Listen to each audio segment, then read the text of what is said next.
right, what's up, y'all? All right, so the title of today's discussion is the one simple shift that puts you in alignment with everything that you want. What's up? Okay, that's the title. Straight to the point. The one simple shift that puts you in alignment with everything that you want. Let's dive right into it. Let me hit this live button. Perfect. All right, so everything that you see is you.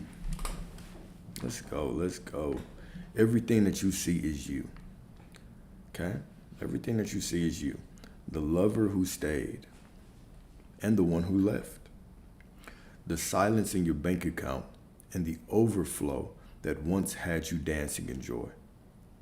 The betrayals that broke you, the blessings that lifted you, the faces that passed you by without a glance, all of it simply reflections. Reality is not happening to you. It is blooming from you. It is not separate. It is a mirror, not of punishment or praise. Hear that. It is a mirror, not of punishment or praise, but of the thoughts, beliefs, and identities you have held, often unconsciously within. Right? It gets to a point in our life where we have to realize that the reality that we're living in right now has been our choice. We've made the choice to hold on to certain things, focus on certain things, stress about certain things, when the divine choice has always been to let go of the things that you do not want and allow the things that you do want to flow into your life. Okay? So we're going to talk about this shift, right? This shift from striving to create to allowing the flow of who you really are, from forcing, from striving, from working, to actually allowing the natural nature of your divinity actually flow through you and create the reality that is in alignment with you. That's what we're going to talk about. Okay? So reality is not happening to you. It is blooming from you. It is not separate. It is a mirror, not of punishment or praise, but of the thoughts, beliefs, and identities you have held, often unconsciously within. But when you war against the image, trying to erase the heartbreak, edit the poverty, or force the reflection to smile, you become entangled in the illusion. That is where the trap is, right? You get in this space, the reality creation space. How do I create the reality that I want? Well, obviously, if I don't want these things, I should fight against them. So instead of us going to war with ourselves, we go to war with the external world, which is just a projection. And by suppressing things and fighting against them, we just make them more real. Instead, realize the truth. This is just one possible outcome out of the infinite. There are infinite possibilities, and this is just one out of the infinite. Allow it to fade away. Right? So, when you war against the image, trying to erase the heartbreak, edit the poverty, or force the reflection to smile, you become entangled in the illusion. You begin to fight shadows, forgetting you are the light that casts them. And in that fight, you shrink to the size of the problem you resist. But if you step back in stillness and wonder and dare to love all of it, even the parts you once condemned, you begin to see the divine choreography. Each scene, each face, each failure was a brushstroke on the mirror, revealing not who you are, but who you have believed yourself to be. Okay? And here is the irony. The moment you stop reacting, the moment you release the need to fix the reflection, you become fulfilled. That is the irony, right? The moment you release the need to fix the reflection, you become fulfilled. Not because the world changed first, but because you remembered that you were never missing anything to begin with. And in that alignment, quiet, holy, and unshakable, the mirror bends to meet you in truth. Not because you forced it, but because you finally became it. What the theme of this document really is speaking to is the nature of reality just being a divine miracle. Okay, as I like to put it, your father decided to go inside your mother one day, and then you popped out, right? And we grow up and we learn languages and we speak through clicks and sounds, and we understand each other. We can look outside and see the different colors in nature. We can look in the sky and see the beauty of the sky, the different colors, right? We see these animals running around. We are surrounded by the miracle of life, right? All of this is just a miracle in itself, but if we just are going through the routine of life, work, sleep, eat, work out, sleep, sex every once in a while, sleep, right? It can get mundane. We can start to lose touch of the fact that we are in the middle of a miracle, right? We sit in the middle of a miracle and we still ask for signs, all right? Now, taking a step further, that's one aspect of the miracle. The next aspect is understanding that the kingdom is within you and everything is unfolding from within you. And so if everything is unfolding from within you, every situation in your life you've been responsible for creating, responsible for choosing. It's all unfolding from within you. So the heartbreak, the betrayal, the love of your life, the prosperity, all of it has unfolded from within you. So what of these things is not a miracle? They're all a miracle. Now, why I say this is because this is kind of one of my favorite ways to create reality, right? Is the moment that I detach from the illusion and I start looking at everything as it really is, as a miracle, it puts me vibrationally. It puts my frequency on a space where I no longer can even resonate with things that I don't want. How? What you focus on, you create in your reality. Whatever you focus on, whatever you put your attention on, it unfolds from within you into this reality. You walk through linear time to confront it. Now, just because you create it, these things still vibrate. They have a resonance based on you. If I'm focusing on things that I don't want, they have a frequency of what? Something I don't want. If I'm focusing on things that I want, they have a frequency of what? Something that I want. Now, the name of the game is vibration, frequency, resonance, right? Let's talk about resonance. This is what resonance means from a reality creation perspective, okay? You didn't want something, you focused on it, it was made manifest. It has a vibration of what? It's from you. It's a creation of yours, your reality, everything around you. It has a frequency or a vibration of something that you do not want. So that's how it's magnetized. That's its polarity. And now you're walking through reality and you finally spot it. Y'all finally meet in your reality. And then what happens? You react like you don't want it. Right? You act like the middle is the end right here. You absolutely say you hate it, you can't stand it, all these things, right? Now what actually happens? Since it has a polarity or a vibration of something you don't want, and you react like it's something that you really don't want, now y'all are stuck together, right? You're magnetized. You become the magnet, and now you create more of that thing. Versus if you're walking through life like it's all a miracle, right? You woke up on the right side of the bed, you got your meditation in, you ate whatever you ate for breakfast, had a good workout, and you begin to look at the wondrous nature of life. You're walking through, and something that shows up that you don't like, that has that frequency of something you don't like, shows up, and you react to it as if it's still a miracle. I chose this. Just as easily as I chose this, I can choose differently. It doesn't take away the fact that this is still a miracle that it unfolded from within me. All right? So today we're going to talk about the divine miracle of life. I'm going to talk about that a little bit, and then we're going to still switch gears because I give you, we talk about all these different tools, all these different ways to look at reality. And here is the kick. This is the thing, right? It's about what snaps in place for you, right? You can talk to every single client that I talk to, every single person that I talk to, even you're going to come into your own understanding of this law, right? You're going to make it work for you. You're going to find the way for you to relax into the knowing of who you are, right? Remember, it only takes one thing to click, right? So let's keep going. So the mirror has no power, becoming the creator through identity. And as always, the document's always going to be on YouTube, going to be. So after I click off of this, I'll upload it right to YouTube so you can all Do what you will with it, right? You can use a toilet paper if you want. Do whatever with it. All right, so the mirror has no power, becoming the creator through identity.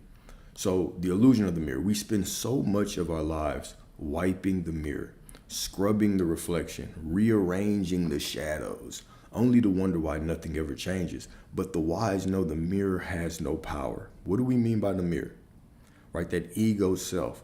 We spend so much time, right, looking at the reflection of the world and trying to force the reflection to change through efforting, through striving, trying to make ourselves worthy of the next thing through efforting, through striving, right? Instead of going to the source, going to our state of being, right? So the wise know the mirror has no power. The world you see is not a reality in itself, but a reflection of your internal state, okay? The world is a mirror of the soul. In mystical traditions, this is called Maya, right? Maya meaning illusion. A dream you walk through not realizing it is your own dreaming. You are the dreamer within the dream, forgetting that they're dreaming. But now it's time to wake up. Now it's time to wake up, okay? The more you try to fix the outer world without changing the self, the more you are like a man yelling at a photograph to smile. It is not the world that must change. It is the one who looks into it, right? It's not ever going to be about striving and reaching and trying to get something out there to change. It is always about changing the self, right? And once I change self, everything changes. But too often we are tricked into trying to change the mirror, trying to change people out there, right? Trying to change the external circumstance, right? One of my favorite parts of the movie The Matrix, which is also one of my favorite movies, talk about The Matrix all the time, is when Neo's going to talk to the Oracle and meets with the little kid, right, in the waiting room. He's bending the spoon, effortlessly bending the spoon, right, just effortlessly bending that shit. And he tells Neo, try not to bend the spoon. That's impossible, right? Try not to change external reality. That's impossible. You can't change that person. You can't change your bank account. You can't change any of those things out there, right? Instead, try to remember the truth. Simply try to realize the truth that there is no spoon, right? There is no person out there. There is no situation or external circumstance out there. Therefore, the only thing to change is self. And in changing self, everything changes, all right? This is even why the end of the movie, right, if you remember, well, not the end, so the middle, when Neo is going to save Morpheus, right, him and Trinity, they go shoot through the lobby, and they get in the elevator, and before Neo shoots the elevator so they can go to the top, what does he say? He says, there is no spoon. Just reminding himself, there is no spoon, right? This is a story of him waking up.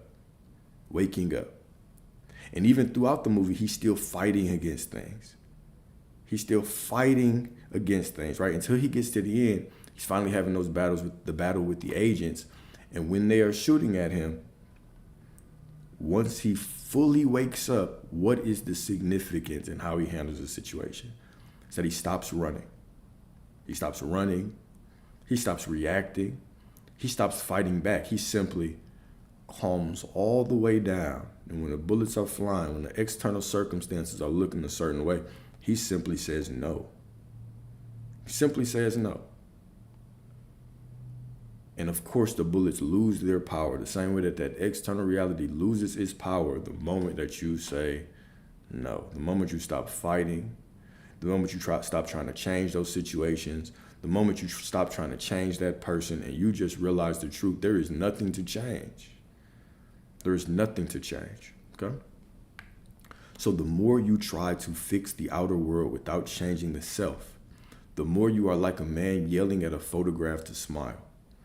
It is not the world that must change. It is the one who looks into it, right? It would be like putting on a shirt. You know, you got a stain on your shirt and you walk in the mirror, you're looking in the mirror and you are screaming, yelling at the version of you in the mirror to change the shirt, right?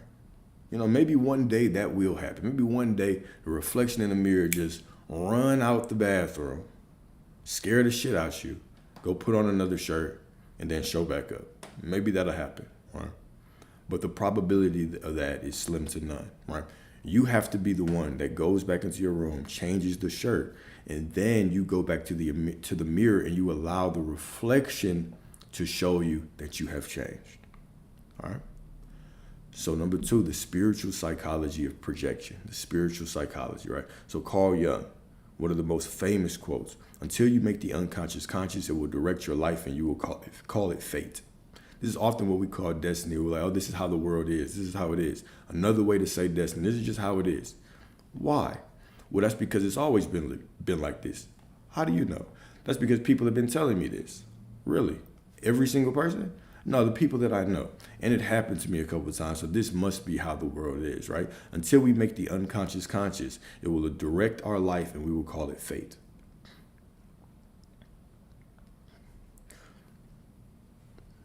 So if you're in an unfavorable situation right now, just stop reacting to it. Well, sure. You can stop reacting to it.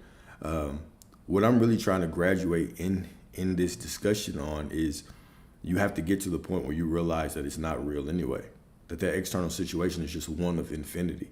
If you're not seeing what you want, it's just unfolding for you, right? So even me telling you, I could say, yes, when you see an unfavorable situation, just don't react. But that would be making it conditional. That would be saying that you have to act a certain way to get what you want.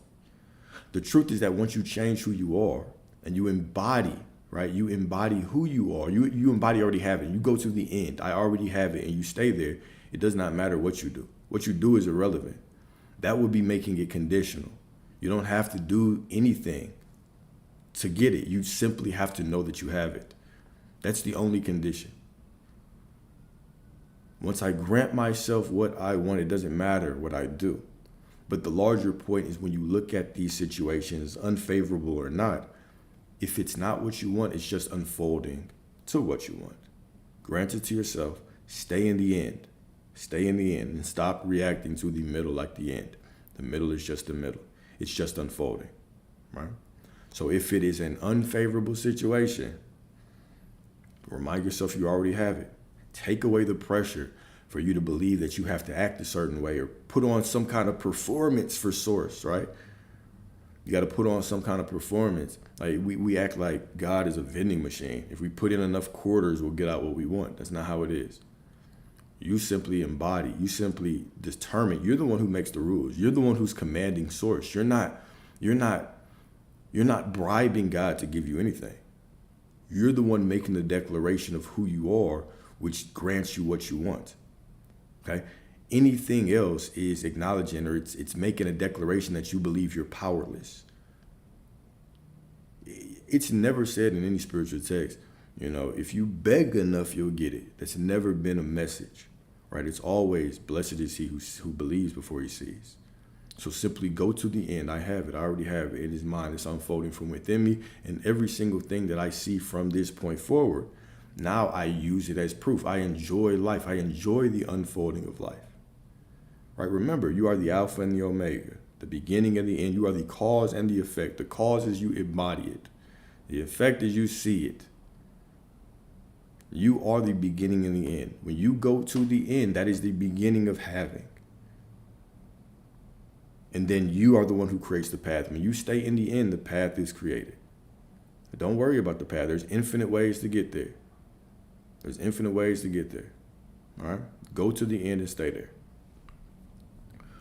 All right, so every trigger, every resistance, every painful pattern that you see out there is actually a projection of your inner dialogue. When you believe you are unworthy, the world will seem rejecting. When you carry guilt, you will see judgment. When you live in love, the world becomes friendly. Now, keep in mind, when I'm talking about these things, okay, I want y'all to remember this.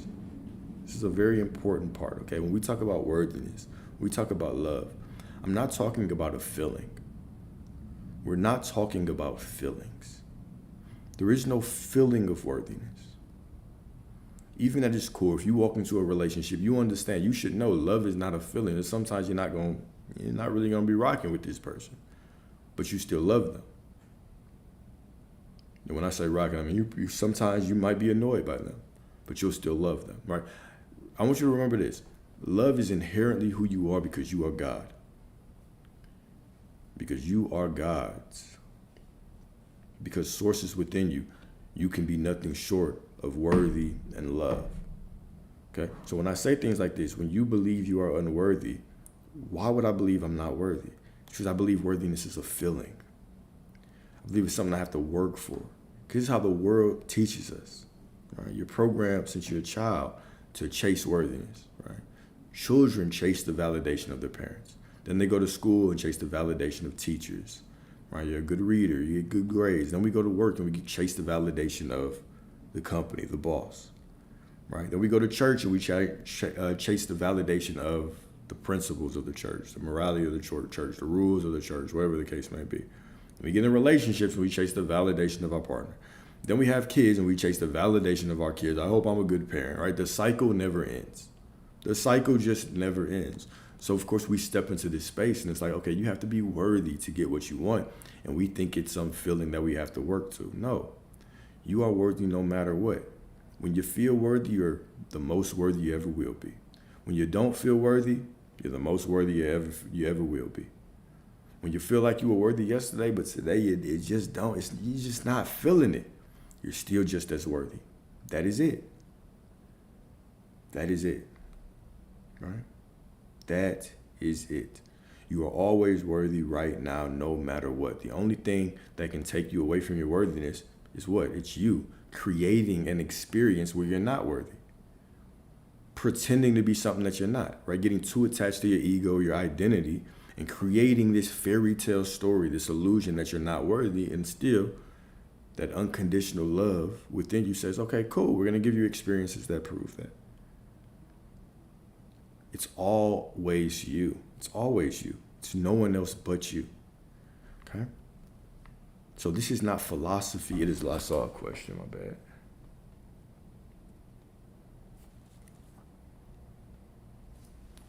How come some appear instantly and others take time? Well, even that right there is a belief that you have. That's a belief that you have. Now we can, of course, from the belief that we have right now, we could pull past experiences into the present moment and say, oh, well, here's proof. But what you receive is always going to be in direct correlation to your faith. It's always going to be in direct correlation to your faith, to your ability to just go to the end and sit your ass down there and not get up and not move around and not allow your feelings to give you, an excuse to tell the story of what you don't want. It's always going to be up to you. But the truth is that there's never a delay, whether you perceive a delay in this physical reality, right? But there is no delay because there is no time. You have it instantly because you have to grant it to yourself instantly, then it unfolds from within you. The linear experience is just every word that we speak, everything that we embody, right? It is a seed that we plant within our being. And that seed has to sprout through us and it creates the space, right? So it's like a seed growing from the ground, right? The seed has to grow from your being because reality is you, the kingdom is within you. And it creates this experience that we have to walk down, which is really just us getting to know ourselves. So that's what we perceive as linear time. But the truth is that there is no real time, all right?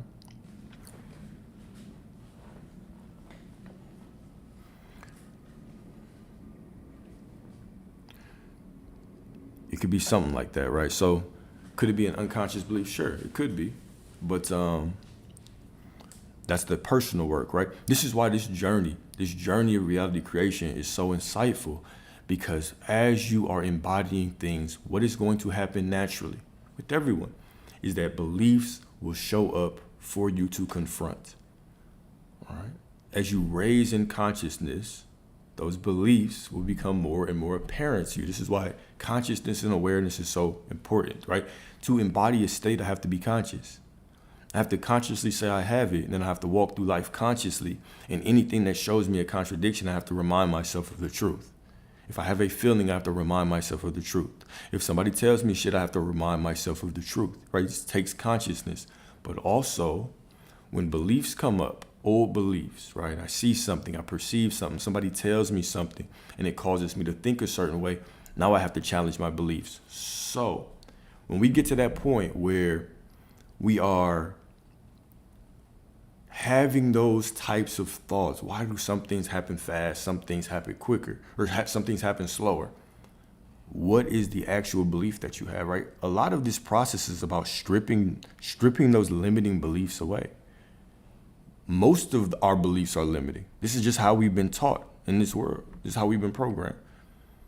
It's to think very negatively, add all these conditions, think in terms of external validation, and all those things. When it comes into the spiritual world, they can be difficult, right? So it's always about confronting yourself, right? Make this a journey of learning yourself. Make this a journey. And this is just like anything else. If today you started lifting weights, you never lifted a weight before, it might take you some time to get into the groove. You might be sore at first. You might not be able to, lift a lot of weight at first, or lift for a long time, or run for a long time. But over time, you get more conscious. You start to dig deeper into your beliefs. Things start to roll quicker for you, all right? But think of it, it's always better to think about this journey as a stripping of beliefs than you're actually going in to do work to get better. Because the truth is that we've been creating our whole life. You've been creating your whole life. This is really a natural thing. So it's getting back to that naturalness by stripping away some of the things the world has told you have to do to get the things that you want. Okay.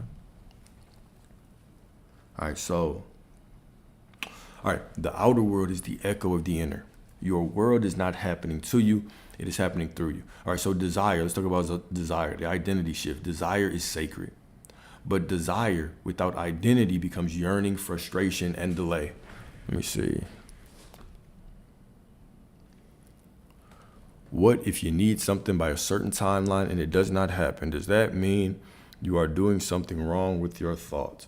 Well, no. You're the one who has made the illusion that you have to have something by a certain time. I want you to think about it like this. The only reason that there is a deadline in your awareness is because a deadline means you don't have something, right? If you had it, there would be no deadline, right?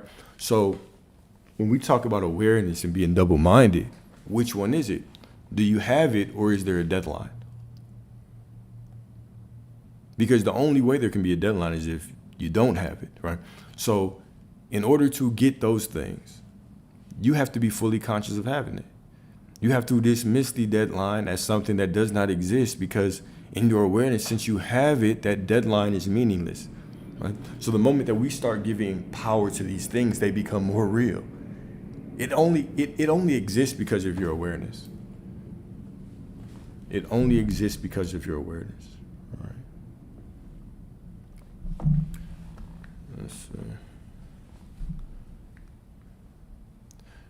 You have everything that you need within you right now to save you, to rescue you, to deliver you from whatever situation that you could possibly face, right? I don't want to breeze over that, and I was going to, but I don't want to, right? Your awareness is the key to everything, okay? If you have this deadline, but you're constantly aware of this deadline, then the deadline hits and you're like, oh, well, does that mean that, something was wrong with my thoughts? No, it's simply a game of awareness. We have to choose one thing to believe in. We have to choose that we have it, or we have to choose that we don't. So you can't flirt. You can't flirt on the boundaries of having and not having, right? Don't allow these deadlines. Don't allow the external circumstances. A deadline is just an external circumstance, right? Don't allow these external circumstances. Don't allow your feelings, what people say, to give you an excuse to tell a story against what you want. You have to go into the end. You have to stay there, and you have to ask yourself the honest question: if I have this, what would be true? If you have this, would that deadline exist? No. So whatever you have to do, you have to find a way to keep your awareness on this. This is purely a game of consciousness. That's it. This is a game of consciousness. All right? It's discipline and consciousness. All right, so You cannot have what you are not being. All right. So this is why many who beg for love never receive it. Why those who chase abundance keep finding lack. They speak from the identity of one who does not have, right? Matthew 13:12, to him who has more will be given, to him who has not, even what he has will be taken away. Basically meaning if you do not grant yourself something, you can't have it. You can't have it. You cannot have it, right? It's playing pretend. Playing pretend is creating. It is creating. Okay. And I've asked those questions, right? And sometimes we have those one-on-ones, and we get into it a little bit, right? When it's, well, I can't gaslight myself. I can't be delusional. I still have to tell it how it is. You don't see reality as it is. Reality is who you are. Reality is never just how it is. It's how you are. You are the one perceiving it. They're just thoughts. What you think about reality is just a thought. Now, you could try to justify your current thought by dragging things from the past into the present moment and saying, Alex, look, no, I'm telling you, this is how it is. This is how it is. And I will tell you, no, this is how you are. You are making the choice to focus on those things. You are making the choice to be that person right now. And you can choose to be a completely different person. You can choose to let those things go. Right? No one is void of heartbreak, is void of pain. No one is void of excuses, of things that we can go back to our past and pull into our present and use an excuse for why we are the way we are. We all have it. If we sat down, we had a competition right now, right? We put money on the line. We'll be here all night going back and forth. Sad story after sad story, right? But we have to make a decision. When I continue to bring that old awareness, those old situations into the present, I'm simply making the declaration that I want more. Give me more, please. And the God within you source says, yes. You always are told yes. Right? You can have the life that you want. You can have everything, anything that you want. Do not go through this life, right, and choose to be anything that you do not desire. Let go of the old story. You don't live there anymore. You don't have to stay there anymore. Let go of the old story. Let go. Right? That old version of you. You're not even happy there. Why cling? Why argue for those limitations when you don't even like them? Why not make a choice right now to see the world beautifully? Why not make a choice right now that everything is working out for you? Why not? What is stopping you? What is holding you back? Is it fear? Right? Is it just old patterns? Is it lack of consciousness, lack of discipline? What is it? Okay? If you don't want to go back there, you have to really ask yourself, what is making me hold on to it? What is it? Right? This is always going to be you versus you. It is going to be you versus your ego that just wants to pull up familiar patterns. Right? But ultimately, you are in the driver's seat. The car can't go anywhere without you.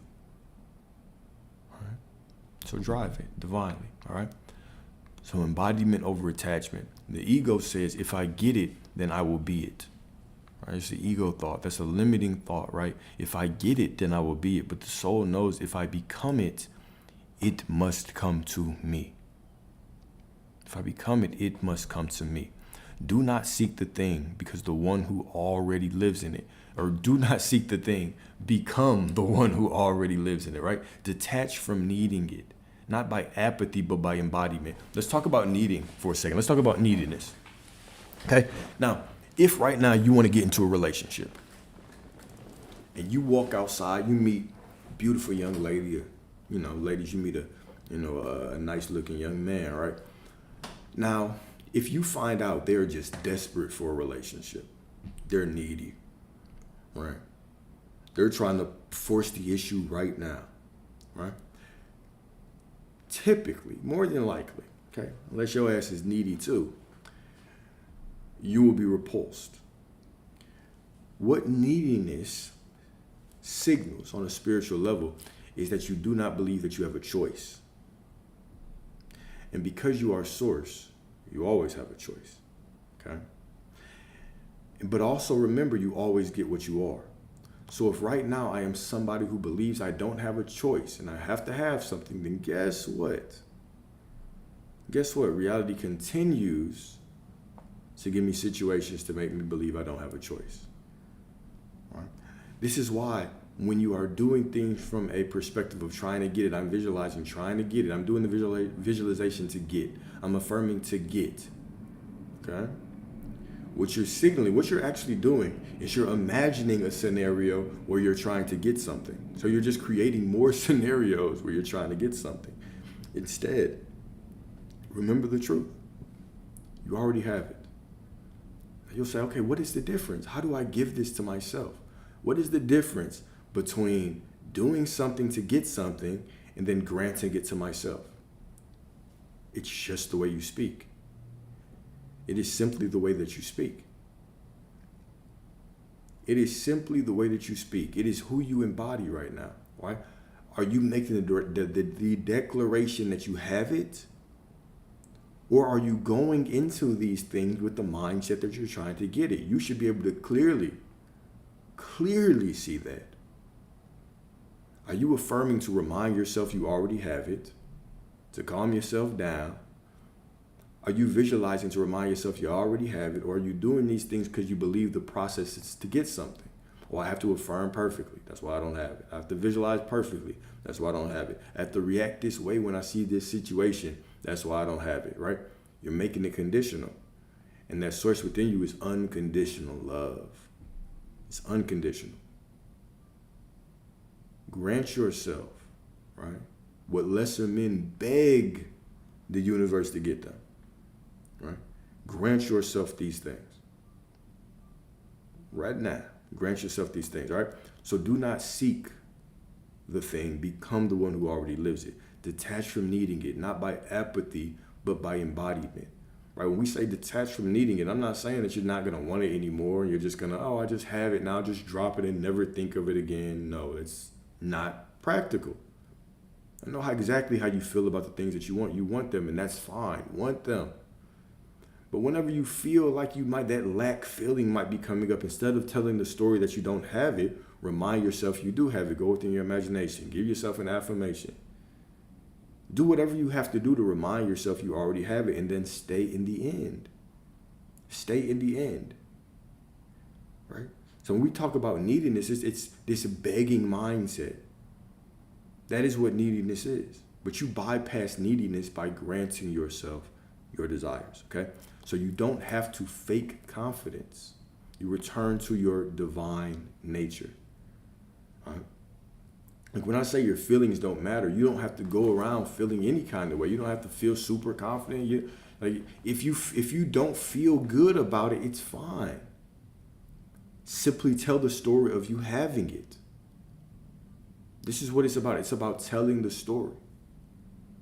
We are the ones who create these rules and say, I have to have a feeling of something. You don't have to have a feeling that you have the money, that you have that person, if you don't have them. That's why you want them, right? But you simply have to make the declaration that you do, and you have to walk with the expectation that everything is unfolding for you in your physical reality. Don't make this complex. And I even know when I say things like that, people are like, whoa, what you mean? Feeling is the secret. No, when we talk about feeling, right? Feeling is the secret. What does that mean? It means I know that by embodying it, it will unfold. That is the feeling. It is the assumption that if I embody, then it will work. It is the assumption that I am source and reality is not separate from me. So whatever I embody, that is what reality is. That is the assumption. That's not a feeling, that's simply an assumption. What's an assumption? It's a statement. What even is belief? Belief is just a frequently visited statement. A repetitive thought is a belief. We want to associate so many things to feelings. A feeling of faith, a feeling of worthiness, a feeling of love. You want to walk around with 83 feelings all day. God damn, no wonder you don't have shit. Think about that. You gotta feel it. You gotta feel it real. You gotta feel this way and feel worthy and feel love and feel that. God damn. No wonder that shit sounds complex. All you have to do is say the word.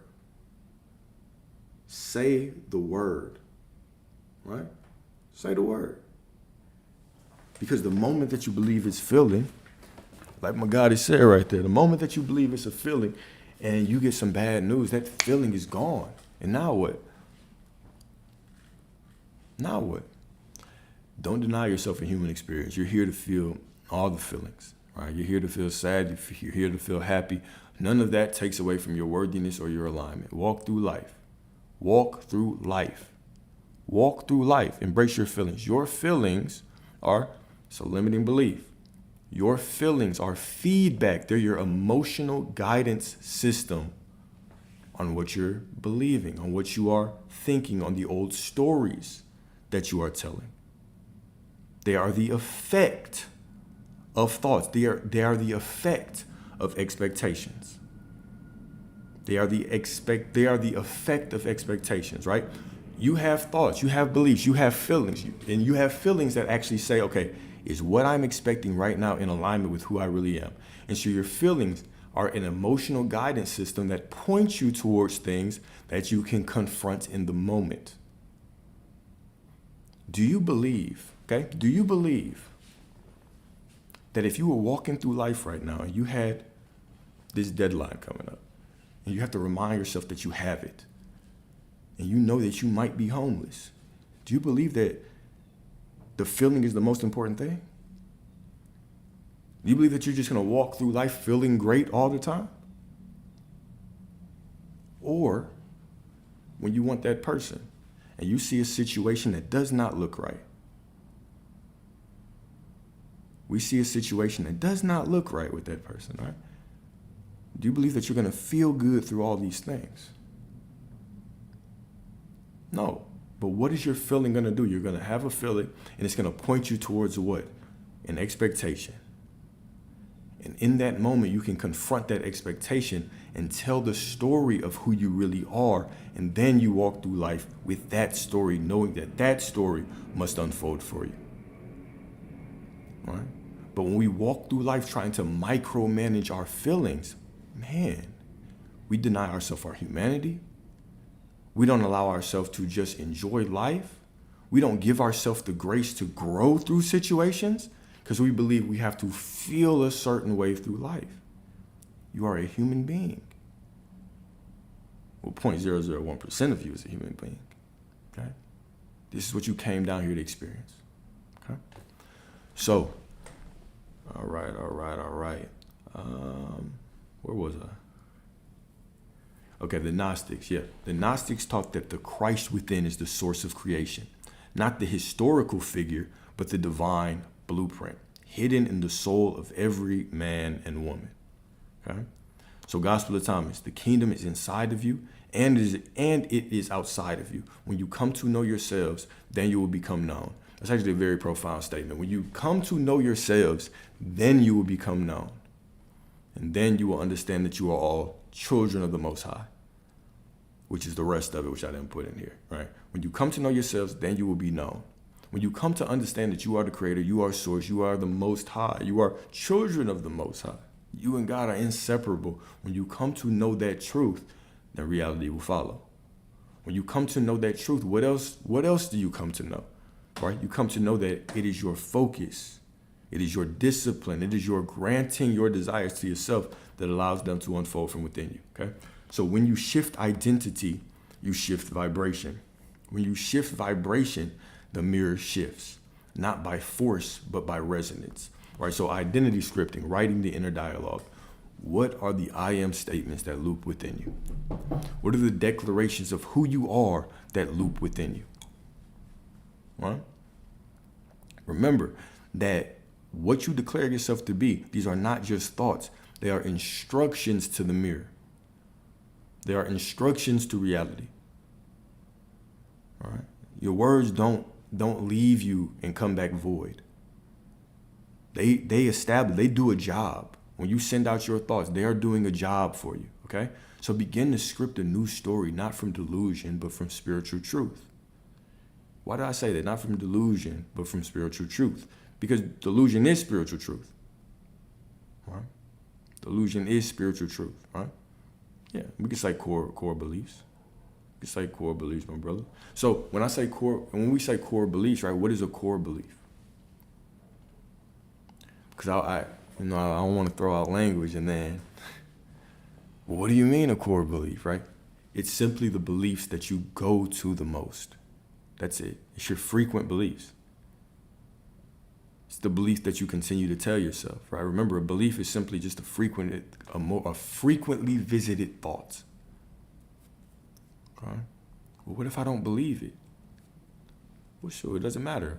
It's what you say, right? This is why it says, I am the truth. Whatever I say that I am is the truth. I am the truth. I am the way. Whatever I say, that is the way to get what I say. What I say is the way to get what I say.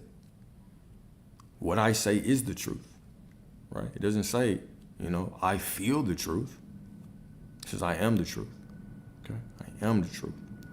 All right, so I am the embodiment of divine abundance. I am already the one I'm becoming. I am aligned with the Creator within me. These are not affirmations, they are declarations of remembrance. And so remember every single word that we're speaking. We're always speaking affirmations, right? It's not just when we're consciously doing something.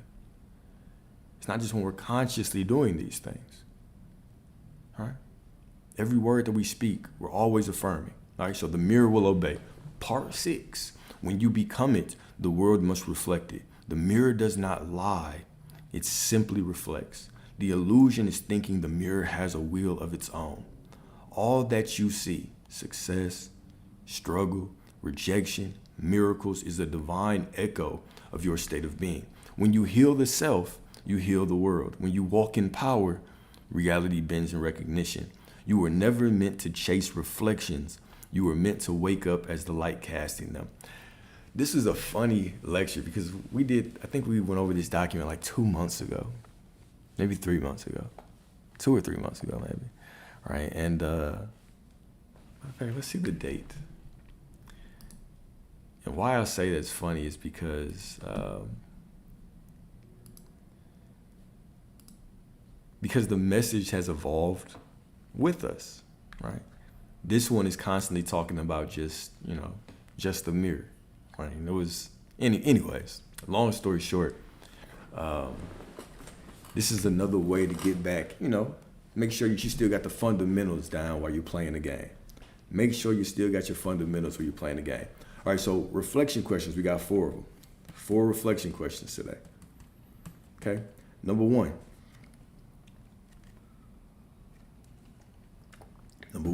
what am I trying to fix in the mirror that must be shifted within? What am I trying to shift in the mirror, to fix in the mirror that must be shifted within?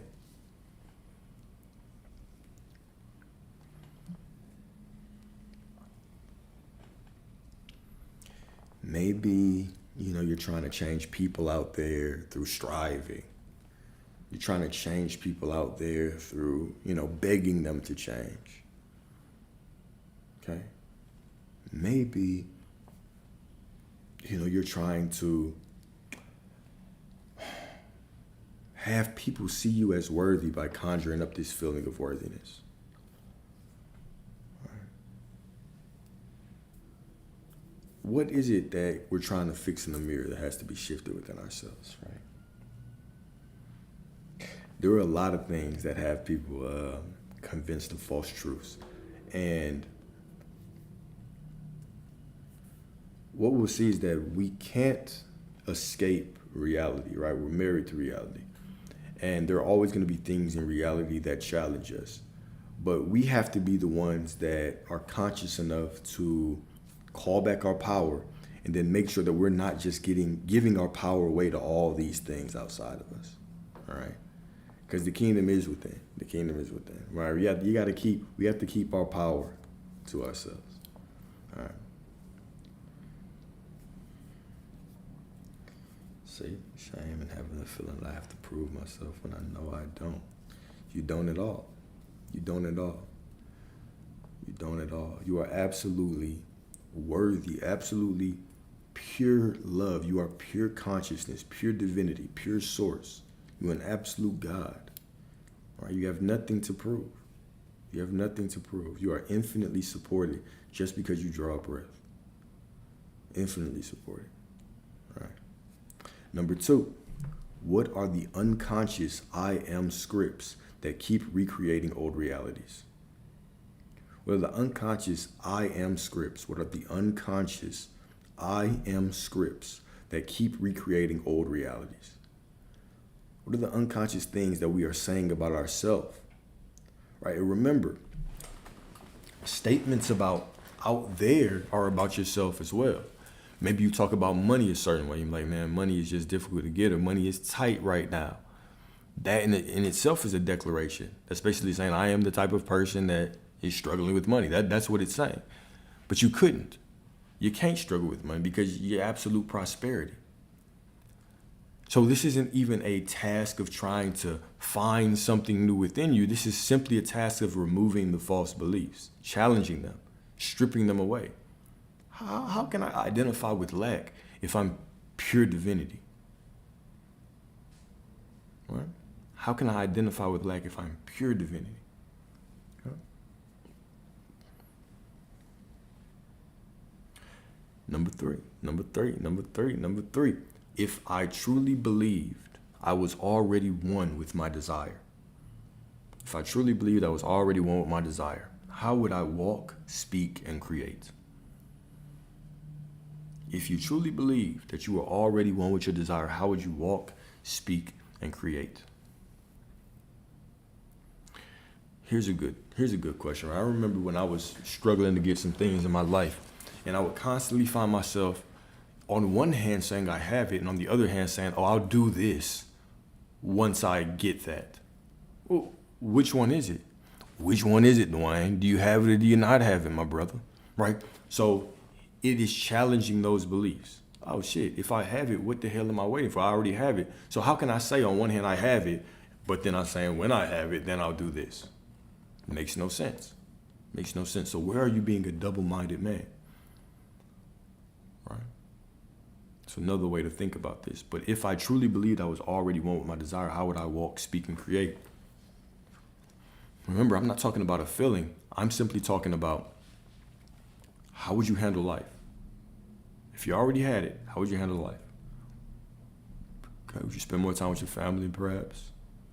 Would you spend more time, sharpening some other skill because you're not overly focused and obsessed on that thing? What would you do? Put yourself in that place right now. You already have it. Go there.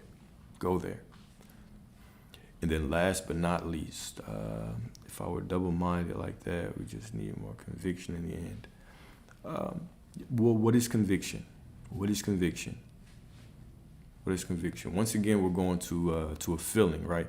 Conviction is a refusal to tell the opposite story, right? So not a feeling per se, but it is a refusal to tell the opposite story. Conviction, refusal to tell the opposite story. I know that I have it. It is mine. I refuse to tell the story opposite. Right? Because that's what knowing is too. Once again, I'm trying to give these things and kind of deconstruct the feeling myth. Deconstruct the feeling myth. It's not about feeling. It's about going to the end and staying there, right? And what if you don't have the physical money to do the things? Then use the physical money in your imagination. Go to the end and stay there. Use the physical money in your imagination, right? You don't have to do anything in the physical world to get things in the physical world. You have to do things in the fourth dimension. You have to go in your imagination and do things to get things in the physical world, right? Again, I've had people in the past be like, okay, well, I heard that I have to give money away to get money. That would make no sense. That would make it conditional. Go to the end and stay there. Go to the end and stay there. All right? Go in your imagination and buy what you want. Go to the end of having money, right? Make your thoughts about prosperity. Imagination is real. Right? We cast it off as child's play. Right? But that's where the work is. When we talk about faith without works is dead, the work is the imaginal work. Right? Go to the end. Sit your ass down in the end. Don't get up. Don't get up no matter what you see. Right? It's like your mom coming up to you, hey, look, sit your ass down here and don't move. I don't care what you see, what you hear. Unless you see me, don't move. Yes, ma'am. Go to the end and sit your ass down. All right? If you feel like spending money, spend money in your imagination. Right? Exactly. You can't enter the kingdom of heaven unless you're like a child, right? It's the common example we always talk about, right? What does that mean? Be like children to enter the kingdom. Be like children to enter the kingdom. If a child puts on a Batman costume right now, they are Batman. This is the same way if you go into your imagination right now and say that you have money, you have money. Go up to that kid and tell them that they are not Batman. And watch how they look at you like you're insane. What you mean I'm not Batman? You must not see the outfit I'm wearing. Check this guy out, right? He can't see the outfit that I'm wearing. Clearly I'm Batman. What's wrong with you? Right? They will look at you like you have the problem. But when we go into our imagination, we try to bring our logic in it. Right? And we always are thinking, what do I have to do in the physical reality? Nothing. It's not conditional. Go to the end of your imagination. If you want to do something in your physical reality, but you can't do it, instead of telling the story that you can't do it, go in your imagination and do it and stay in the end. Go in your imagination and do it and stay in the end. Stop telling the story against what you want. If you want money, if you say that you have money, then you have money. Now, if the physical reality, if something shows up and you can't get it and you want it, go in your reality and grant it to yourself. And then go on about your business knowing that it must unfold. You don't have to do it. You don't have to give to charity to get money. You don't have to go out and give money away to other people to give money. You simply have to grant yourself that money in your imagination. You have to do that. You got to do it for you. You got to put you first. I got to put me first. You got to do it. Appreciate you. Yeah, the Batman analogy is crazy. I mean, because this is what it means. Be like children to enter the kingdom. We bring so much baggage with us when we go into our imagination, right? We say we want prosperity, and then we start arguing against it. Yeah, sure. I'll go to the end. I want my prosperity, but remember, everything after but is bullshit. I know, Alex, but they just gave raises last quarter, and the promotion's not coming around until this time, and the economy these days, and yada yada yada, and this and that, and just clinging to the limitations, right? Let them go. How do you know where your prosperity is coming from? You don't. You only see a smidgen of reality. You only see a drop in the ocean of reality, right? Who are we to judge it? Right. Constantly tell you this. It's like dipping a cup into the ocean, studying that one single cup of water and thinking that you understand the ocean, thinking that you're an expert on the ocean, that you can judge it accordingly. This is why scripture says, judge not by appearance, but judge righteously, because you can't see shit. You don't know.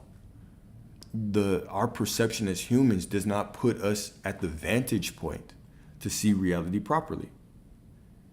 The only purpose of your two eyes is to choose, is to walk through life like it is a divine menu, giving you opportunities to choose what you want. Well, I want more of that. No, I choose differently. And to decree, it's all working out for me. This is the only purpose of your two eyes, of the conscious mind, right? The Adam of you. All right, we talked about the Garden of Eden. How Adam represents the conscious mind. Eve represents the subconscious mind. Right? We can think about this from all kinds of aspects. Eve also represents the feminine energy, raising Adam up in consciousness. But one of the tasks that Adam, your conscious mind, had was to name the animals. Walk around and name the animals, my brother. This is your conscious mind. You have the task of walking around through your reality and naming shit. But what do? Because we have bit from that tree of the knowledge of good and evil, which just represents the descending into duality, choosing between right and wrong, saying this is good, this is bad, judgment, basically, right? Judgment, right?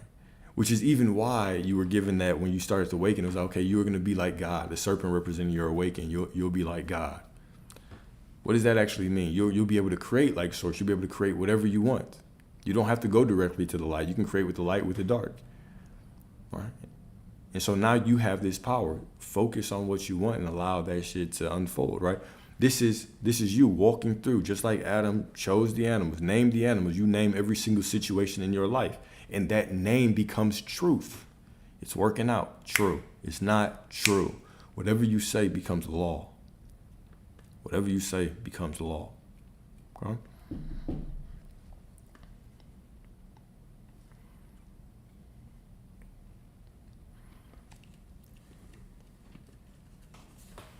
Facts. All right, y'all got some affirmations for y'all. It's affirmation time. So go and sit back, relax, enjoy these affirmations tonight. We got about 9, I think. Oh, we got 11 today. You have to. Life and death is in the power of the tongue. Those that love it will eat the fruit thereof. All right, here we go. Ready or not. I have worn the mask of powerlessness, but I now realize that I was always, hold on, let me start over. All right, here we go. I have worn the mask of powerlessness, but I now realize that I was always the wind behind the storm. Yeah, they've been getting up lately. The For You page been showing out lately. You know, sometimes y'all say things on the chat and it catches my eye and I can't help but laugh, man. I have fun in these discussions with y'all. All right, but serious mode. I'm about to get into serious mode now. All right, here we go with the affirmations. I once believed life was a force outside of me until I heard the echo of my own voice shaping the silence. It is you, it is your voice, it is your words shaping the silence, going into the void and creating, choosing the reality that you continuously step into. When you confront yourself one step at a time, it's poetic. Life is poetic. Life is beautiful. Life is absolutely beautiful, all right? Let's go back to that first one, all right? I have worn the mask of powerlessness, but I now realize that I was always the wind behind the storm. I was never a victim. I was never powerless. I was just pretending to be something that my soul wasn't aligned to. I was pretending to be something that I'm not, but I now realize that I was always the wind behind the storm. Number 3, short and sweet, right? Short and sweet. Reality is not happening to me. It is rising from within me. A little remix of the reality is not happening to me, it's happening through me or for me or to me or for me, right? Reality is not happening to me. It is rising from within me. It just felt like a more poetic way to say it, right? It's just rising from within me. The world does not determine me. It reflects me. I am the author. See, I like that one, right? When we're going through difficult situations, like I always say, right, if you have certain things that you're going through in your life, use affirmations. Have a couple affirmations on hand. These are your weapons, right? If you understand that life and death is in the power of your tongue, if you understand that your tongue is a wand, your word is a weapon, your perception is your weapon, it is your shield, it is your sword, your tongue is your sword, then why not? If you're having, you're trying to change your thoughts about money. You're trying to stand in the awareness of prosperity right now, but you constantly feel yourself feeling doubt about it. Grab a couple affirmations, keep them in your back pocket. So when that doubt creeps up, when whatever situation pops up outside of you, now, boom, you've got ammo to go to. You've got weaponry, right? You're not going into a gunfight with bare knuckles. Right? Go into the game of reality ready to stand up for what you want. Okay? Reality is not happening to me. It is rising from within me. The world does not determine me. It reflects me because I am the author. Right? If I see something unfavorable, the world does not determine me. It reflects me. I am the author. Therefore, what I say it is, that's what it must be. There's no separation between me and reality. I am reality.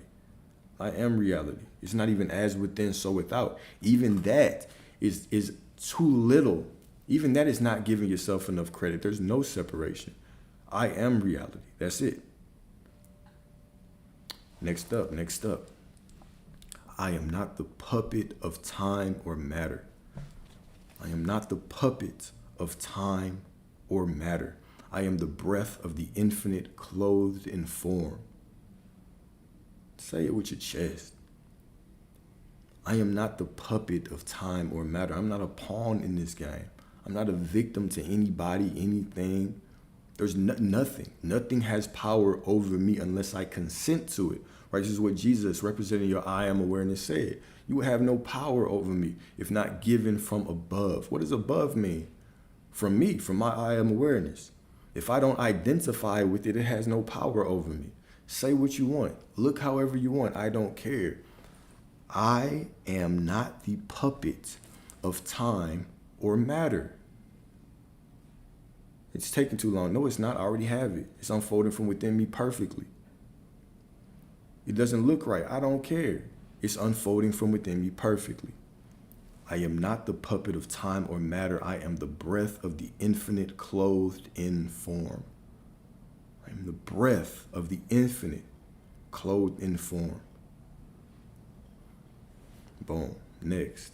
As I remember who I am, the world rearranges to reflect that remembrance in the moment, right now.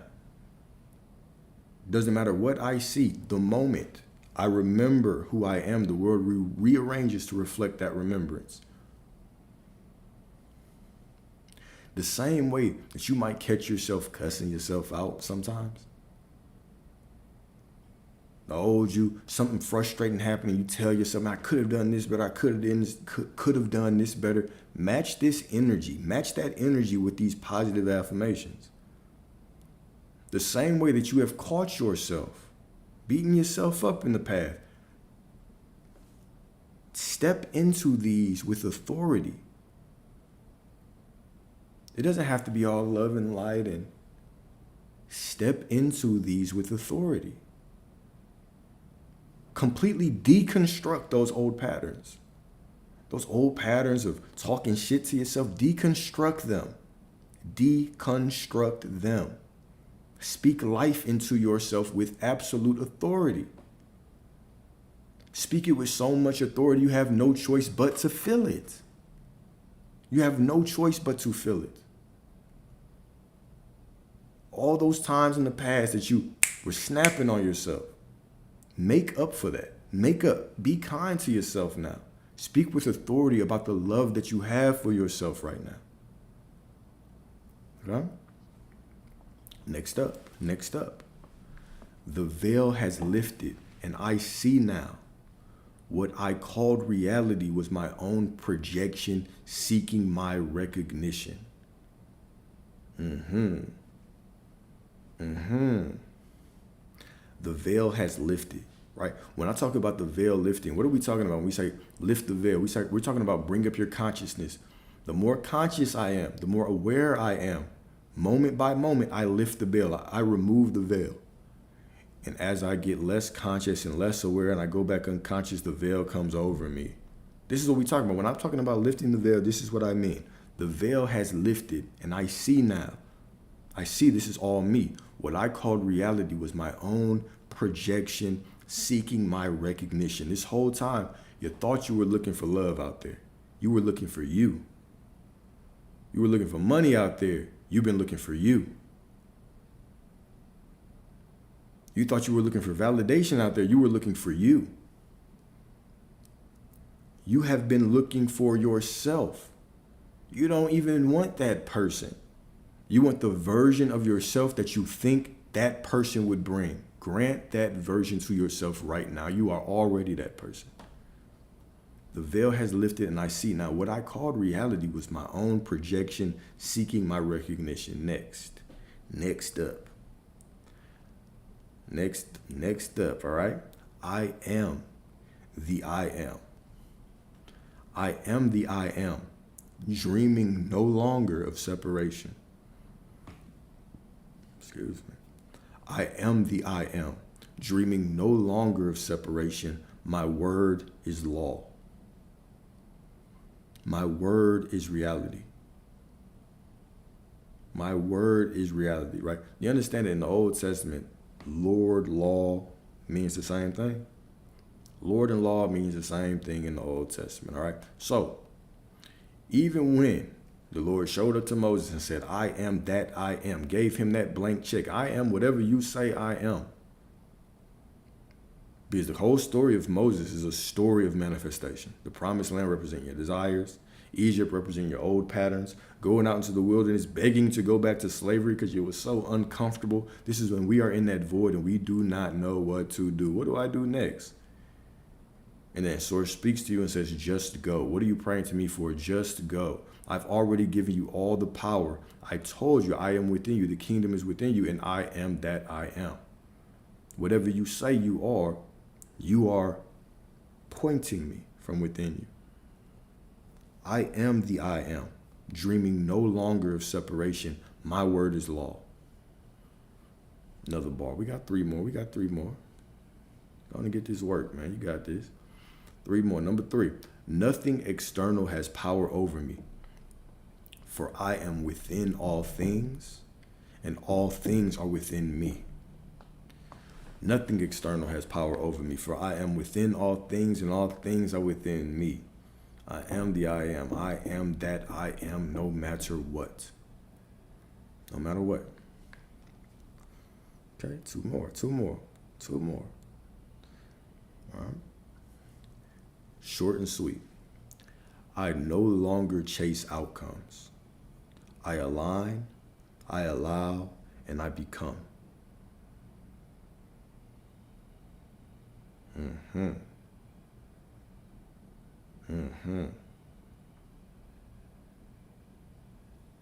next up, last but certainly not least, all right? From stillness, let me start over. I love this one right here. From stillness I speak, and from being I become. Okay? I am no longer at the mercy of the unseen. I messed up. I'm gonna start this one over. I bet I feel this. I feel this one a lot. All right. From stillness I speak, and from being I become. I am no longer at the mercy of the seen, for I move from the unseen. To the point. Straight to the point. I like that one because that's how my affirmations sound to me, right? That one was, from stillness I speak, and from being I become. I am no longer at the mercy of the seen, for I move from the unseen. I move with the unseen. I am the unseen. I am the glitch within the matrix. All right. Cool. So those were the affirmations. This was the discussion. And so I feel like today we worked on our fundamentals, right?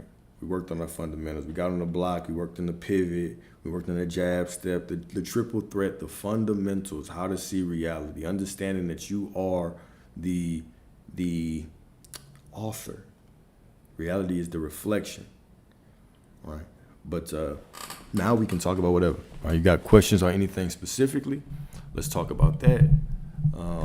Sure, whatever you want. Sure, you got trolling to do. Get it out your system, right? You want to push back on anything? Let's go. Let's talk about whatever. Let's talk about, challenges y'all have, any limitations y'all might be facing. See how we can kind of work through some limiting beliefs. And I don't have a specific time. I don't have a specific time. I just kind of jump on. So I trade. So typically when I get out the market in the morning, I'll get on. Unless I don't feel like it, then I'll get on in the evening. So that's about what it is. And how does this apply to physical healing? The same thing. Now, this is a great question. How does this apply to physical healing? And I want to say this because this highlights the fact about feelings. We talk about feelings. Now, if I'm in a tremendous amount of pain, okay? Now, can I always put my feelings in alignment with what I want? No, but I can always keep my thoughts there. I can go to the end, right? I can see myself as healthy. I can see myself as divine. I can see myself as an aspect of the divine, where illness, where a physical condition that is unideal, that is imperfect, cannot exist within me. And I can go into that knowing, I can sit in that knowing, and I can allow reality to unfold from within me. All right. So it applies the same way, but it's even more important to remember that, I still don't want to allow my feelings to give me an excuse to tell the story against what I want.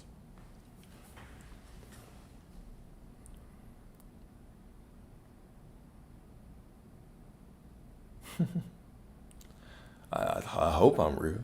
I might not be real in y'all's reality. I'm real in my reality. And I love my reality. I'm having a great experience over here. And yeah, I can recap. I'll definitely recap. So the title of, matter of fact, Fogger, let's reread this first intro. Cause I feel like I enjoyed writing this. So let's go through this and then I'll give a quick recap. Okay. Everything that you see is you. Everything that you see is you. The lover who stayed and the one who left. The silence in your bank account and the overflow that once had you dancing in joy. The betrayals that broke you. The blessings that lifted you. The faces that passed you by without a glance, right? All of it reflections. Reality is not happening to you. It is blooming from you. It is not separate. It is a mirror, not of punishment or praise, but of the thoughts, beliefs, and identities you have held often unconsciously within. But when you war against the image, trying to erase the heartbreak, edit the poverty, or force the reflection to smile, you become entangled in the illusion. You begin to fight shadows, forgetting that you are the light that casts them. And in that fight, you shrink to the size of the problem you resist. But if you step back in stillness, in wonder, looking at the miracle of life and dare to love it all, even the parts you once condemned, you begin to see the divine choreography. Each scene, each face, each failure was a brushstroke on the mirror, revealing not who you are, but who you have believed yourself to be. And here's the irony. The moment you stop reacting, the moment you release the need to fix the reflection, you become fulfilled. Not because the world changed first, but because you remembered that you were never missing anything to begin with. And in that alignment, quiet, holy, unshakable, the mirror bends to meet you in truth. Not because you forced it, but because you finally became it. Okay? Because you finally became it. When we stop becoming so extremely judgmental of our, external circumstances, realizing that it's all unfolding from within me, right? The same way that I chose to create this, I can choose to create something different. And coming into that understanding, now I can look at things differently, right? Everything that comes from within you has a vibration. If I focus on something I don't want and it's made manifest, it has a vibration of something I don't want. Therefore, if I react to it like I don't want it, guess what? It's magnetized towards me, right? Now, this is a one way of thinking about it, right? But I want you to just think about the nature of vibration. What is reacting to it like I don't want it? That is purely reacting to it like it is the end, like it's not the unfolding. It doesn't mean necessarily having a negative feeling. That's normal. But that would be like, I see it, and then all of a sudden, what I wanted can't happen because of this. I start saying, why is this happening? But I've been doing it for so long, and I'm still seeing the opposite. What's going on? Go to the end and stay there. Therefore, it doesn't matter what you see in the middle. Stop treating the middle like the end. Go to the end and sit your ass down. Relax. Get you a drink. Watch some TV. Do what you have to do. Stay in the end. Get you some affirmations. Do what you got to do. But stay in the end and stop reacting to the middle, right? So we talked about that. We also talked about looking at life as a miracle. Do you understand that you are a miracle, that your parents, did the nasty and you came out and now you are a grown being walking around, speaking a language, communicating, pretending to work, wearing a uniform, talking in an accent when you're at work to be professional, right? You're just playing this role. Do you realize that we're sitting in the middle of a miracle? But we're still asking for signs that our miracle is coming. You are the sign. And the moment that you start realizing that you are the miracle, that everything is a miracle, you open yourself up to what? More miracles. It's all about you. Reality is about you. All right? So, okay, how can I face the limiting belief that you're running out of time? How do you confront? You confront that head on. You confront it head on. What is a belief? A belief is just a repeated thought. It's a repeated thought. So, first of all, raise your awareness. And as you're raising that awareness, what is a thought that would imply that you are not running out of time? What is the thought that implies you have it, right? Because if we're talking about something like a deadline, which I'm going to make the assumption that we are, a deadline can only exist if you don't have what you want. Therefore, what do? I go to the end and I stay there. If I have it, no deadline exists. It can be nerve-wracking. But you have to go there because it's not about your feelings, it is about your conviction. And conviction is just a repeated thought.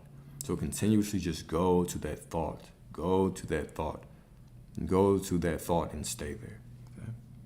And do I think fasting will help in this journey of life? Absolutely. But do I believe that fasting makes you more in alignment for the things that you want? If you believe it does, then yes, it does. If you believe it does, it absolutely does. But does it? No. Not in my world. But I do fast often. Fast at least one day a week. Then occasionally I do longer fasts. Why? Just because there's so much in the food that your solar plexus gets thrown off if you're eating the wrong food. And because there's always shit in the food, it's best that we fast occasionally to give our body a chance to turn inwards and start eating up some of that stuff, right? But one thing that fasting also helps with is discipline, right? If I can control what I put in my body, well, then I can also start working on controlling my thoughts a little differently. So everything plays a role with everything. Everything is interconnected, but do I believe that it actually brings things to you faster or whatever? If you believe that, then it will. If you're doing that as a declaration and you believe it will, then it will. But if you don't believe that and you just believe that you're magnetic as hell no matter what you do, that you don't even have to get out the bed today to be magnetic, then that'll help as well. But it does help in your discipline. You'll see that implementing fasting could help you in your discipline with staying aware, right? And so just in that process of staying aware, that is what might allow you to get over the hump and get the things that you want, because you are staying present, you're staying conscious, and you're telling the right story. God damn, yo, them messages are rolling in. My bad, y'all. I start yapping. When I start talking,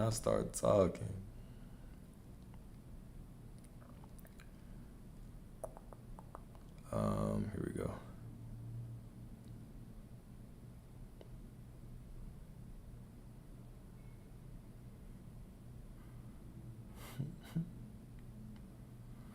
Oh, how did I start recording content?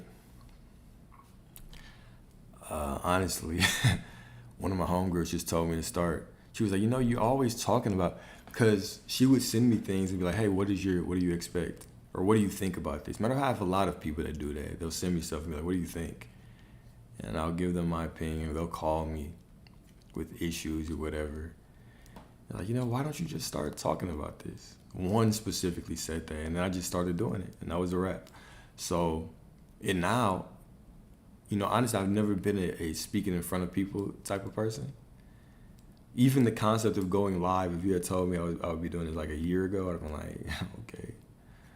But I enjoy it now. Because, if you can help one person, It's fulfilling. But I honestly just started. One of my homegirls got me a mic because I was originally just doing it straight off the phone.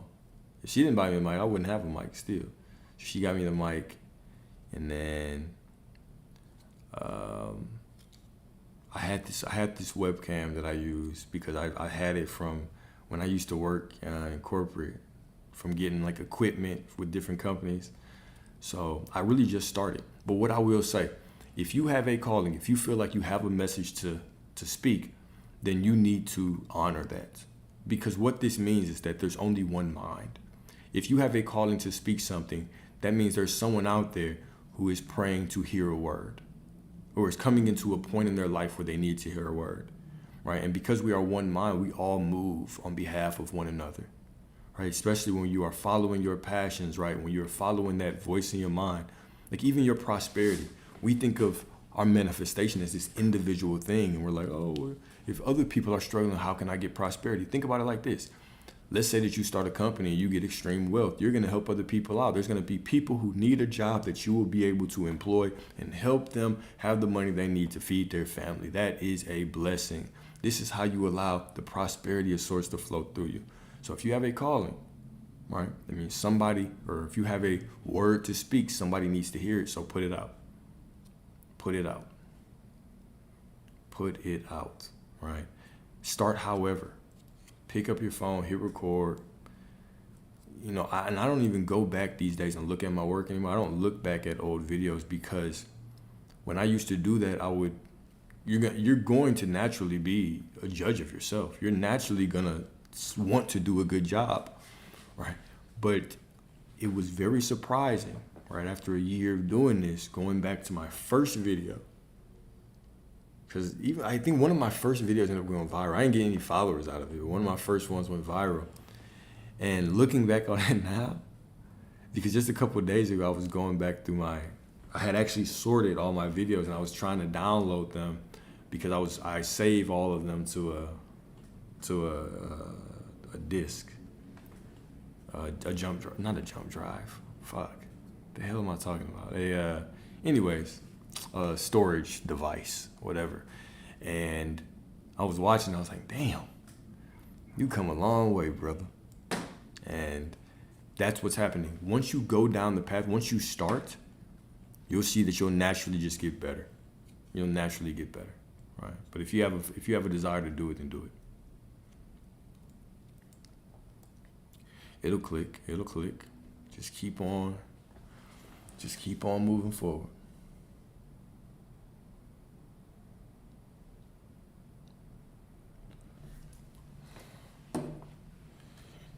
Is it wrong for you to want to pledge a certain? No. What is wrong? What would be wrong about that? Now, some people will say certain things align with their beliefs, and that is their beliefs. But I am not going to tell you that to go down that path is right or wrong. Everybody will have their judgments and assumptions, but if you had asked me maybe 2 years ago, I would have said something. I might have said something, but no. How could I tell you what's right and wrong for you? How could I tell you what's right and wrong for you? I can't. Only you can tell yourself. Only you can make the decision on what is right and wrong for you. If you want to do something, maybe you're supposed to be there for a reason. If you're feeling hesitant about it, I guess maybe you're not supposed to be there, right? But if it's something that you feel passionate about, why not? And so manifestation is instant the moment you decide, but things have to move and shift, which takes time. You can consider it time. I consider it more of an experience, right? The moment you give it to yourself, it becomes like a seed, and a seed takes time to sprout, right? But what this is that when you go and you embody something in the fourth dimension, it casts a shadow from within you. Fourth dimension casts a shadow through you, and we experience that as linear time. So it is time to us, but it's more so just the experience of unfolding things, right? So it is the process of that new being actually growing from within you and changing reality as you walk through it. That's what we experience as time. But yes.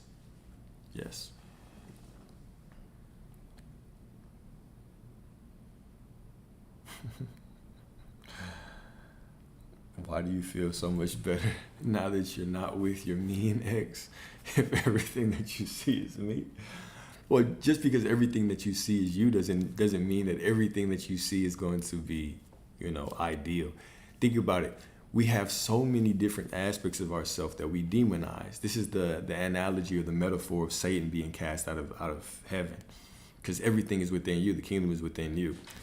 Sometimes we'll say things like, "Oh yeah, everything is us," but then we'll only say it for half things. We're like, "Everything is us to an extent, just the people." No, everything is you.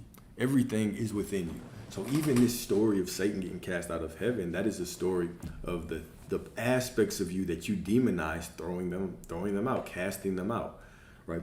So oftentimes we'll have people that are in our life and they'll show us things that we don't like about ourselves, right? Certain expectations that we have about men or about women or about this or about relationships or whatever come to play. Certain things that maybe, we got a glimpse of that and then we clung on to it, and that aspect of them grew, which was that aspect or that expectation of us grew. And we realized we didn't like it. Just because we don't like it doesn't mean it's not us, right? That'd be ideal, right? But everybody is a lesson. Everybody is still God in disguise, trying to teach you a lesson about yourself. And even the things that we see as negative within others, when we break down the word demon, right, it breaks down to the word spirit guide. And the spirit guide's goal is to call you to spirit, to call you deeper within yourself. And it's often the things that we don't like, that we see outside of us, that actually call us to go deeper within ourselves. You're an alchemist, you get this, right? It is those negative emotions, those things that you don't like, that actually call you and allow you to transmute them into something greater by going within, by internalizing or feeling what you want, and then using that energy to direct it to what you want. It's the same way anything negative in your life is. It's just calling you within to say, okay, what do I have to believe to be true to be in this situation? What do I have to believe to be true to feel this way? What do I have to believe to be true about myself or whatever, or what I attract or whatever? And then all of those things just lead you to a deeper understanding of yourself, which is the same as having a deeper understanding of God, because y'all are inseparable.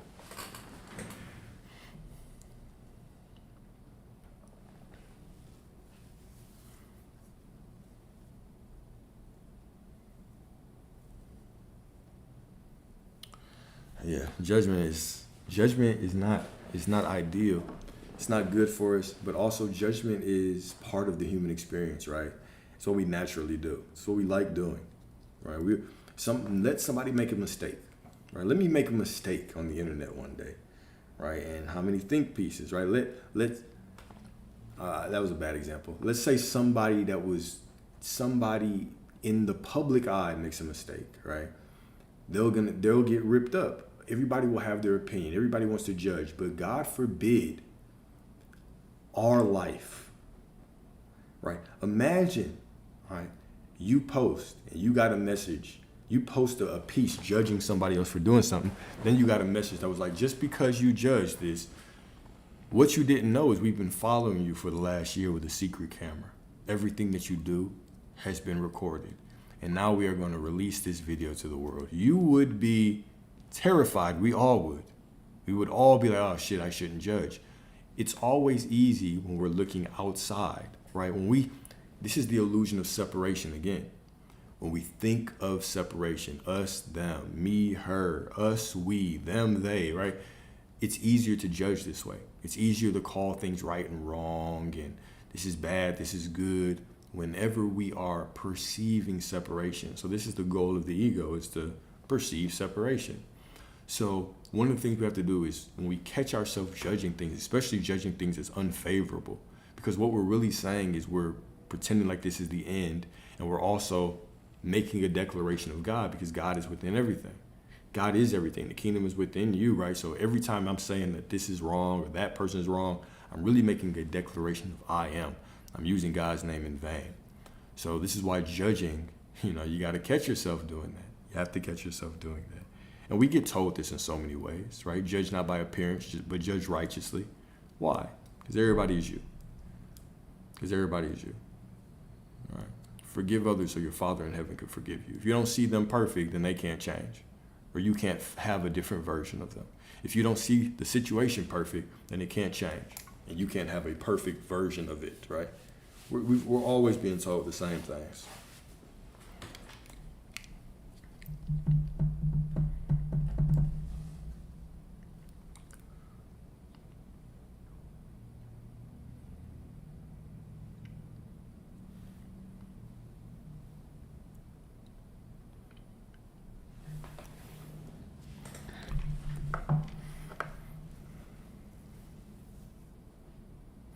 All right, let me just go to the bottom of these messages. Wait.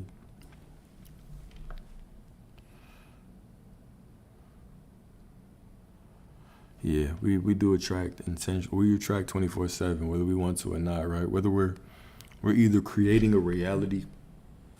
We're either creating a reality based on what we want to focus on, or we're creating a reality based on what other people are telling us, what we don't want, what our unconscious repeated thoughts are. So it's always on us to stay conscious. If we don't stay conscious, reality's just going to start rolling and creating things, and we are just going to be in the passenger seat, right? Get out of the passenger princess role of your life, right? Get in that driver's seat. Let me see here.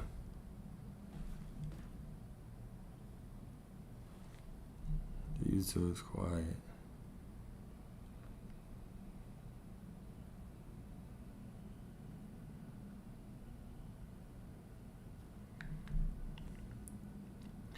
That's a good question, though. How can you expect forgiveness if you can't forgive others, right? And even like on another way to even think about that same thing is, oftentimes we'll do that and we'll still say, okay, I forgive, but I don't forget, right? And because we are not forgetting, what is the purpose of forgiveness? What is the purpose of forgiveness? From a spiritual sense, not from what the world tells you sense, but from a spiritual manifestation, metaphysical, have the life of your dream sense, right? Because the world will tell you forgive because, it just allows you to feel better, and that person doesn't have control over you anymore. Nobody has control over you in the first place. What does it actually mean from a metaphysical perspective? Well, from a metaphysical perspective, what it means is when I forgive someone, I see them as God. So I see the ideal version of them. And therefore, an ideal version of them can show up in my reality. So if I say I forgive, but I don't forget, then what does it say? Then what am I saying? All right. I forgive them, but I don't forget. So I still see them the same way. That's not forgiveness. Now I still have an expectation of how they're going to show up. So they're still going to show up that exact same way. That exact same way. Right. That's what it is. Right. So you're always making a decision on how you see people. And how you see people is how they show up, right?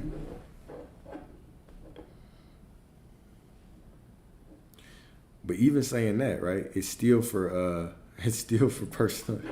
It still is for personal gain, though. It still is for personal gain. Yeah, not forgetting is holding energetically, exactly. You're just bringing that same thing to you.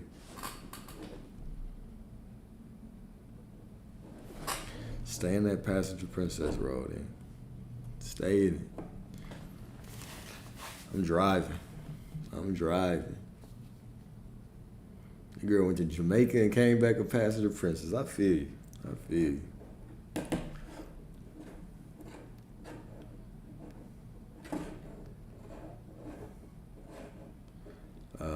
How should one deal with lovers, family who have become, unbeknownst to you, your biggest haters?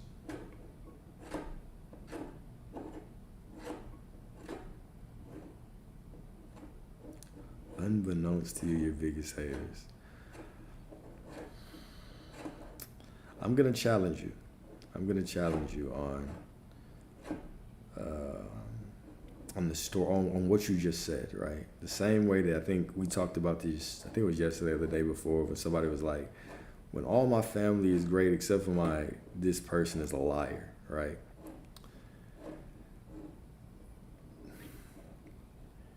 Unbeknownst to you, turning into your biggest haters. All right. How we identify with people. How we identify with people, right? That is going to be how they're going to show up. So you can handle this two ways. You can always set boundaries, right? You should be setting boundaries with everybody from a divine perspective, but you should also be using the law. You should be using the law of assumption. You should be walking in the law and seeing them how you want to see them, right? So, and here's another perspective, right? Here's another perspective. Everybody is you pushed out. Does that mean that you want to go around trying to get the perfect version of everybody? Does that mean you want to spend your money trying to change everybody? Maybe some people do, some people don't, right? I would also say try to determine, right? Come up with that discernment, okay, where do I want to focus my energy? What things do I want to focus on? What things are extremely important to me in my life right now? And then focus on those. But either way, even while you're doing that, you should still be setting boundaries that allow you to show up fully and show up as divinely as possible in all your situations, right? So if I know that, somebody's going to do something or say something to me or they're going to hurt me in a certain way, then I'm not going to put myself in a situation where I'm always around them. But also if there's somebody that's extremely close to me and I want to see a different version of them, that's what I'm going to do while I'm still putting a boundary on their ass, right? I'm going to do both, okay? I'm going to do both. Multitasking, multidimensional.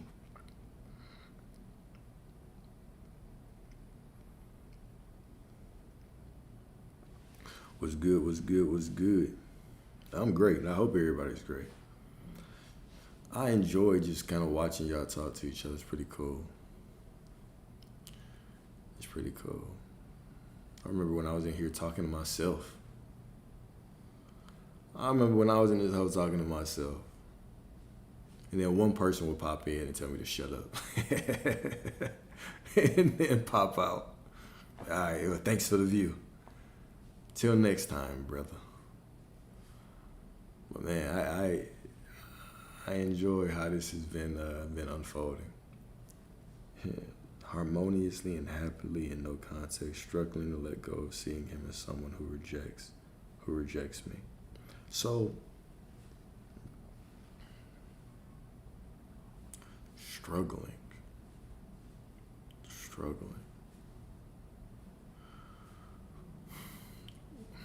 Even struggling is a thought, right? It's an identity, right? It's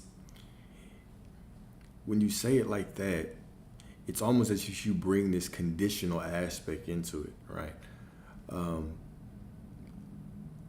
Do you believe that word struggling is making it difficult for you to get what you want? If you believe that struggling part is going to make it more difficult to get what you want, then that is pointing you to where you actually need to start doing more work. Not more work, but you need to start working to release that belief. How? By telling a different story. That I am no matter what. That it's all unfolding for me no matter what, right? No matter what is going to be such a powerful 3 words to put on the end of anything that you're doing, any affirmation that you're saying, any state of being. I am this no matter what. This is unfolding no matter what. And when you say no matter what, truly understand and know that it's no matter what. Because we are the ones who make things more difficult by making them conditional. So this is something that we can all learn from, right? Is when we find ourselves telling the story of the situation. We find ourselves telling the story of the situation that we're in right now. Where are aspects of it that we think, oh, okay, well, I should be completely let go of this, but I'm struggling with this. And ask yourself, do I believe that struggle is putting me further away from getting what I want? And if I believe that is keeping me from getting what I want or pushing me further away from it, then that's what I need to dismantle, because that is a limiting belief. That is something that is pushing me away from my desire. I'm making the game harder than it has to be by believing that. So when we're talking about letting go, we're talking about continuing to bring up staying in the end, and then all of a sudden dismantling all those things that pop up on the way, right? Who says that, like, okay, you're struggling. Let's give yourself grace. Let's reframe this. Let's actually work on that together. Let's do that. Let's reframe that statement in a way that's for you. Because remember, your words should always be for you. Let's reframe that. All right? You know, I'm staying in the end, but right now I'm struggling to not see him as rejecting me. Okay. How can you simplify that? How can you simplify that to make receiving your desire unconditional? I stay in the end. And even though right now I'm having those thoughts of rejection, I understand that everything is still working out perfectly for me, right? Even though I'm having those thoughts of rejection right now, they are allowing me to do more work, to get closer to myself, to build up some rapport with myself, to give myself more intimacy. But that work should be completely separate from the worthiness, from who you are, that's actually already in alignment to get what you want. So when you say no matter what, I'm already in alignment no matter what. I am in the end no matter what. It's unfolding for me no matter what. Right? The struggle is just a little extra sprinkle on top that your ego puts in to pull you further away. And the only reason it pulls you further away is because you're saying so. So that's an important thing. When we start to tell those stories, hey, this is a game of confronting yourself over and over and over, seeing where your blind spots are, seeing where you're telling stories that are not in alignment with who you really are. All right? No matter what means no matter what.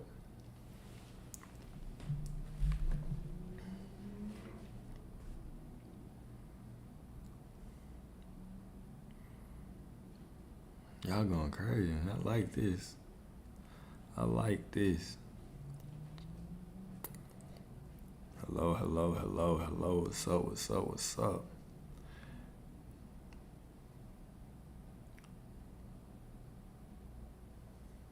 What you trying to let go of, Ty?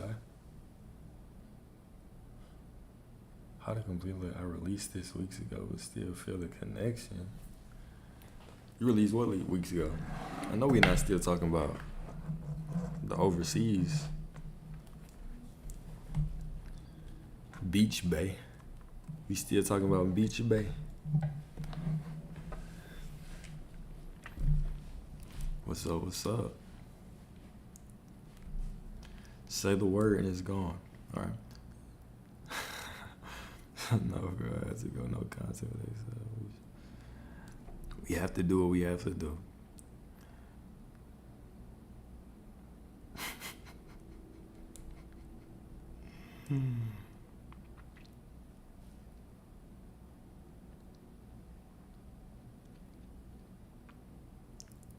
What else y'all got? What other questions? What else y'all want to talk about? Hopefully that helped with that struggling statement. Hopefully that helped.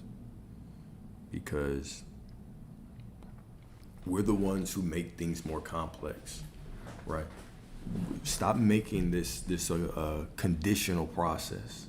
Stop making it a conditional process. Right? Start breaking down those barriers that are keeping you from what you want, right? If it's in the way of what you want, remove it. Remove it. Nothing should stand between you and your desire. You are the creator. You are source. You make the rules. Nothing should stand between you and your desire.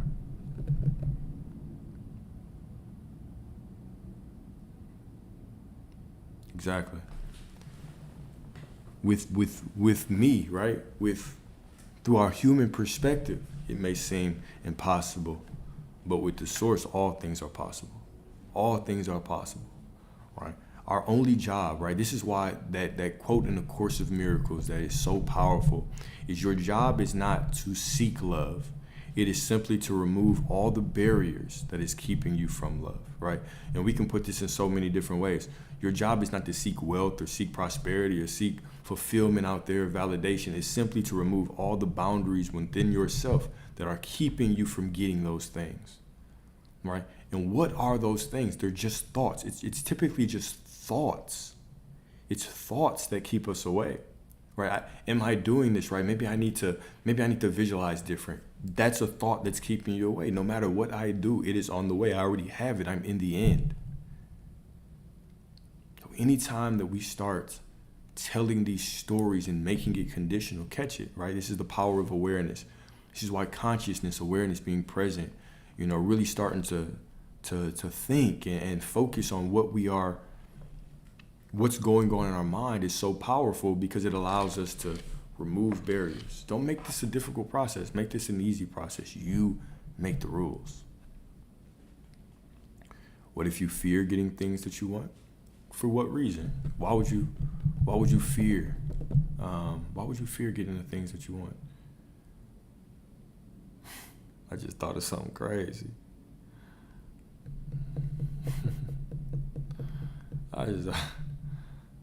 Pass, man. I got you. Well, I was thinking something different. I was thinking something wild, but yeah, that's all. Fear is an illusion, and typically on the other side of fear is expansion, right? Even when we say past manifestations gone wrong, what does gone wrong mean? Right? Gone wrong is a judgment, right? Well, I'm not even finna go down that path of what I was thinking. But even that is a judgment in itself. Things went wrong in the past. Did they? Did they truly? Did they go wrong, right? Or did they give you more clarity? How do you want to frame that in your mind, right? Well, now you know better, so you do better. So really, there's nothing to fear. Except what? I mean, whatever shows up in your life, with this awareness that you have right now, you should be in the constant knowing, whatever shows up in my life, I can always choose differently. Right. I think even when we come into this space and we have fears like that, it could also be leaning towards you don't believe that you truly have a choice, which you always do. You're never without choice.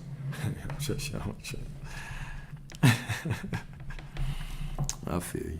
I used to not trust my choices with women. I used to not trust my choices at all. I know what I liked. I know exactly what I liked. It always led me down a very, very interesting path. Right.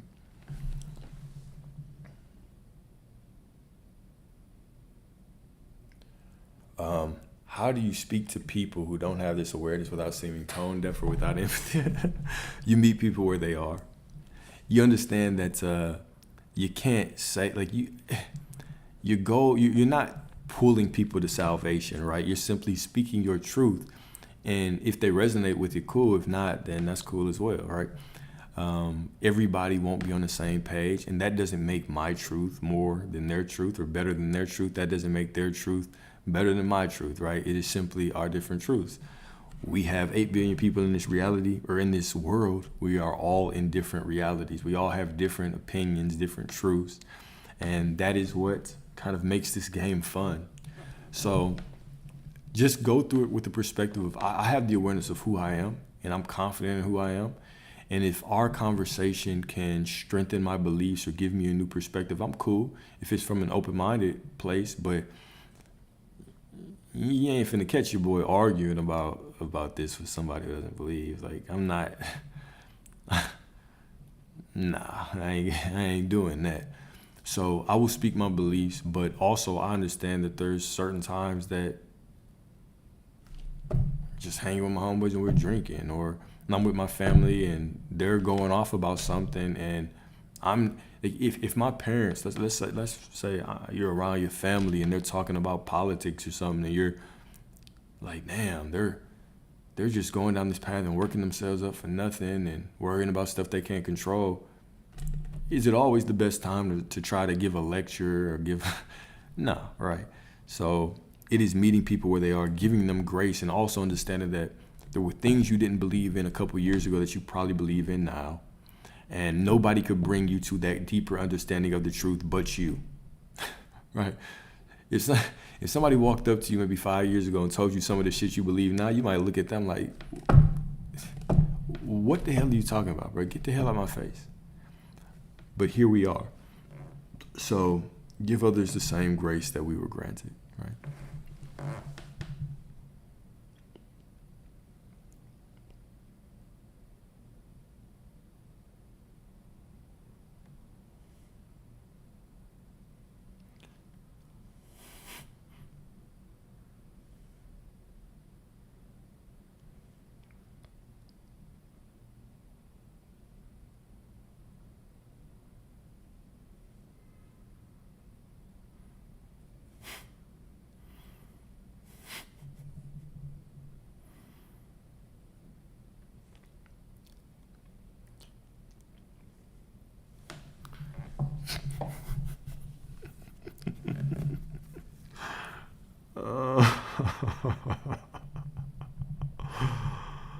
Practice.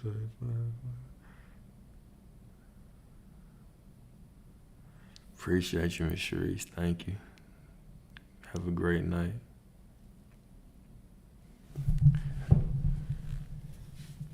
What is a Libra? Who is a Libra? Nah, I'm not a Libra. Nah, I'm not a Libra. Any tips on meditation? Whenever I was really starting, I used to do a lot of the Dr. Joe Dispenza meditations, which helped me a lot. But tips? No tips, but I can tell you how I meditate. So when I meditate with, I don't go in my meditations trying to get something or with an intention. I seem to get deeper whenever I don't.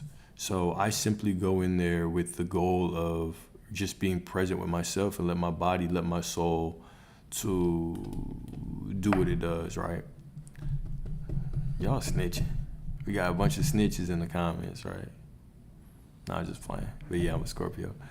So we got, so I just go in. So typically I'll set 1.5 to 2 hours aside. The Dr. Joe Dispenza meditations you can get on my YouTube for free. Some of them are authentic, some of them are AI. So it's whatever you're into, right? But, you know, the authentic ones are pretty good. He has some powerful ones. But I'll typically set about 1.5 to 2 hours to the side. And I don't really like music. I don't like hearing other people's voices. But I would prefer simply pure silence, right? So my own headphones, no music, just kind of blocking out the noise and just looking behind my eyes. And then I just relax. Like if I find myself in my mind running, I just bring it back to kind of focusing and relaxing and just focusing on the black, like just the vast, the void. Right? Typically what happens is, you know, you calm down or you relax and you get a little bit drowsy after, 5-10 minutes. After about 20 to 30 minutes, it becomes easier to really monitor your thoughts. And then about 35, 45 minutes, your thoughts go away, right? You just go blank. And then once you do that, that really opens you up for a lot, right? Once you silence your mind, you'll hear divinity, you'll hear source, your higher self more clearly. So that's what I always strive to get to. Does it always happen? Nah, sometimes, sometimes it doesn't work out like that. But on those days that I can really tap in, that's typically when I get the biggest insights. And it might not even be some large body of information, but just a little bit of clarity, or I'll just feel better, right? Just feeling better is a good goal. But I just take that, whatever I received was what I needed in that moment, and take that and walk through, right? So, yeah, for sure. You try to get to be that blank slate, right? Once you become that blank slate, well, you just open yourself up for all kinds of opportunities. We talked about this yesterday when we talked about the death of the ego, or trying to escape the ego. And one of the things Dr. Joe Dispenza talks about, he says, because you are 0.001%, matter, the rest of you is energy and empty space.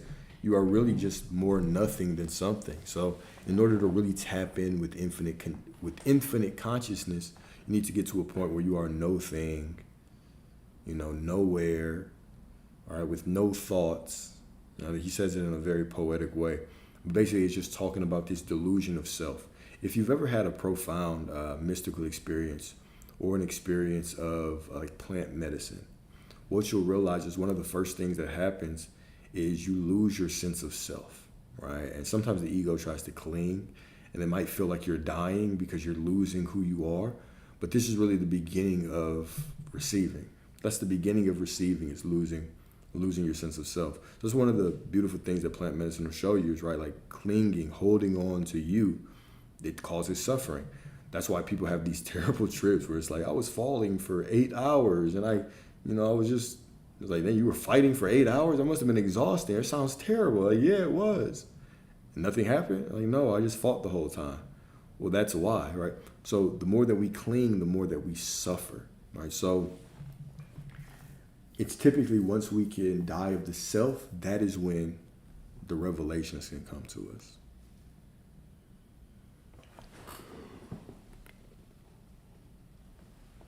So I would tell you this about turning off your thoughts when it comes to meditation. It's these aren't things. I wouldn't even say that turning off your thoughts is should be your ultimate goal. It's my goal, but keep in mind I've been meditating for a long time. Initially, if you really want to start doing the guided meditations, right? I would always recommend Dr. Joe Dispenza's, because the different meditations have different goals, right? So the goal doesn't have to be that you become this blank slate mentally. The goal can be to become better at your visualization, or focus on something, or get more awareness, be more mindful of who you are, right? So check out some guided meditations. Check out some Dr. Joe Dispenza guided meditations, right? He has some that are as short as like 10, 15 minutes that you can do that, can be pretty profound. He has some that you can do before night, some in the morning, some for all kinds of things. So start there, right? Start there. Maybe you should start with a different focus besides just going blank, right? And then do that. Rebecca Campbell is someone else that was just mentioned. I don't know who that is. I'm going to check them out, though. Rebecca Campbell. Appreciate you. We all in here together. Any tips on getting rid of anxiety? Nah, just going through it. Just going through it. Realizing the truth of what it is, right? Your emotional guidance system, your feelings are always trying to tell you things about yourself. What is it telling you, right? Is it telling you that you have ungrounded emotions? So if you have ungrounded emotions, then ground them. How do you do that? By telling a story, telling the truth about who you are when you're in anxiety, right? When you have anxiety, what do you speak? Do you allow your anxiety to give you an excuse to tell a certain story? Or are you present enough to feel it to its fullest, no matter how difficult it is, but still tell the story of, I'm okay right now. Source is always with me. Everything is working out perfectly. This too shall pass. Whatever the case may be, right? Get yourself a couple affirmations as your weapon, so whenever you are in those times, you have things that you confront it with, right? That you can confront it with.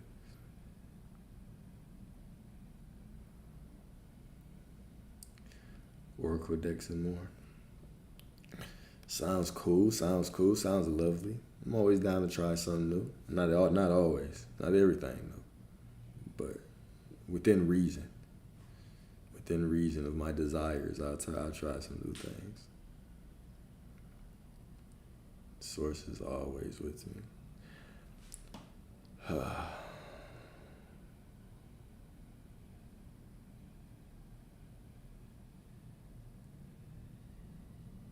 I would recommend fasting to help with meditation, though, for sure, right? Because especially when you do prolonged fast, when you start getting into ketosis, your brain, you just are sharper, right? Your brain quiets easier. It feels like there's a more clean focus, so it can definitely help you with your meditation. Definitely, for sure, help you with your meditation. For sure. But just not even, it doesn't even have to be fasting, right? It could just be eating cleaner in general. Eating cleaner in general will help you, with your meditations. And I don't avoid it, but I don't know. I can't tell you the last time I've drank coffee was. But I don't necessarily avoid it. Whenever I used to work in corporate, sure, I was in it, but I did caffeine. But these days, I don't really have a need to. I wake up, work out, I'm cool. I get on the charts, and I don't really have a need for coffee. But I don't have anything against it, though. I don't have anything against it at all.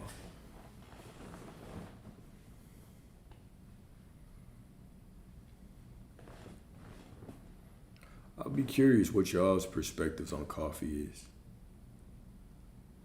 Been fasting all day. How you feeling? How you feeling with the fasting? Yeah, I can talk about inspired action. What makes inspired action? One thing and one thing only. That you are in the end. That you are in the end and you know it's all working out for you. If that is the case, then everything that you do is inspired action. Because remember, staying in the end creates the path. If I'm in the end, it creates the path. If I know everything's working out for me, then whatever I do, it must be working out for me because I decree it. What makes it not inspired action? When I'm trying to do something to get something, I'm making it conditional. When I'm making it conditional, it's never inspired action. Conditional moving that's exactly what it is. It feels like you're forcing it, right? But when you are in the knowing that I already have everything is working out, doesn't matter what I do, now you just do what you feel is right in these moments, and all of it must add up for your unfolding. That is what inspired action is.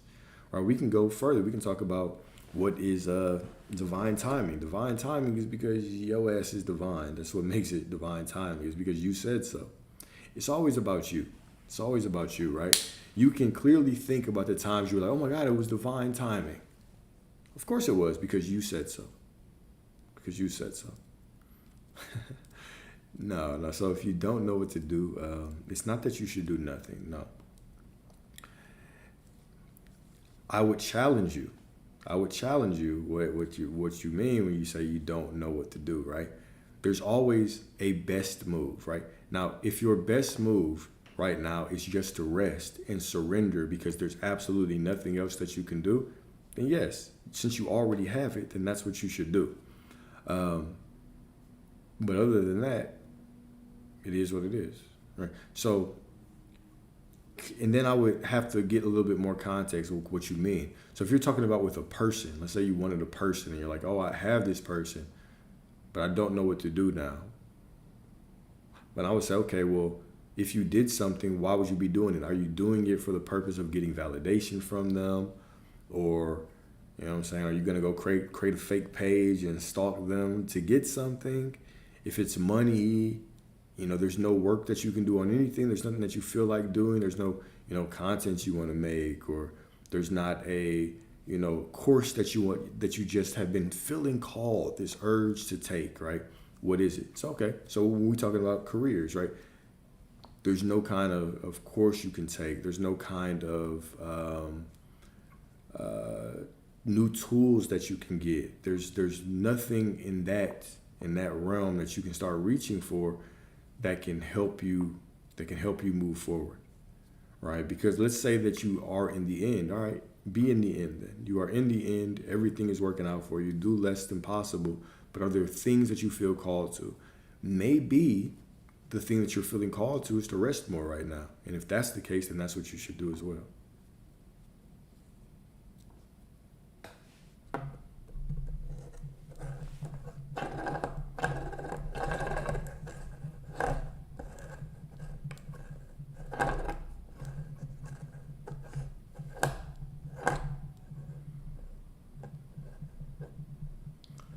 so cool. Ah, man, this is really a cool experience for me. No, I just started laughing randomly, but this is a cool experience to just watch the chat and watch y'all help each other, and it's a really cool experience.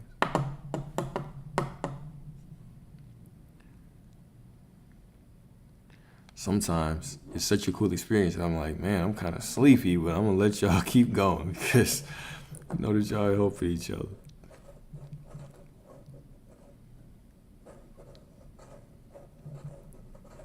What else y'all want to talk about, though? No, I'm in the South, man. I'm in Dallas. I saw that question a couple times, too. My bad. Yeah, I'm in Dallas. I'm in good old Dallas. I'm glad y'all found alive as well, man. I really like what this space is turning into. It's turning into a real helpful space.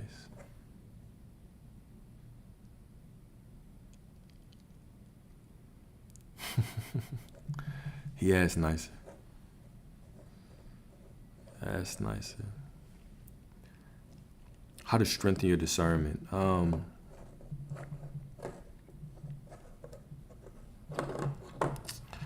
What I say would be the best way to strengthen your discernment? Because in essence, you have to practice your discernment by actually listening to yourself.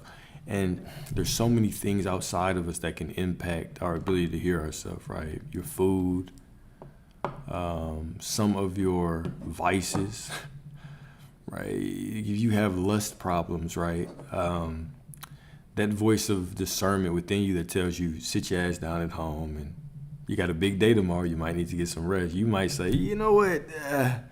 And eventually you knock it out. So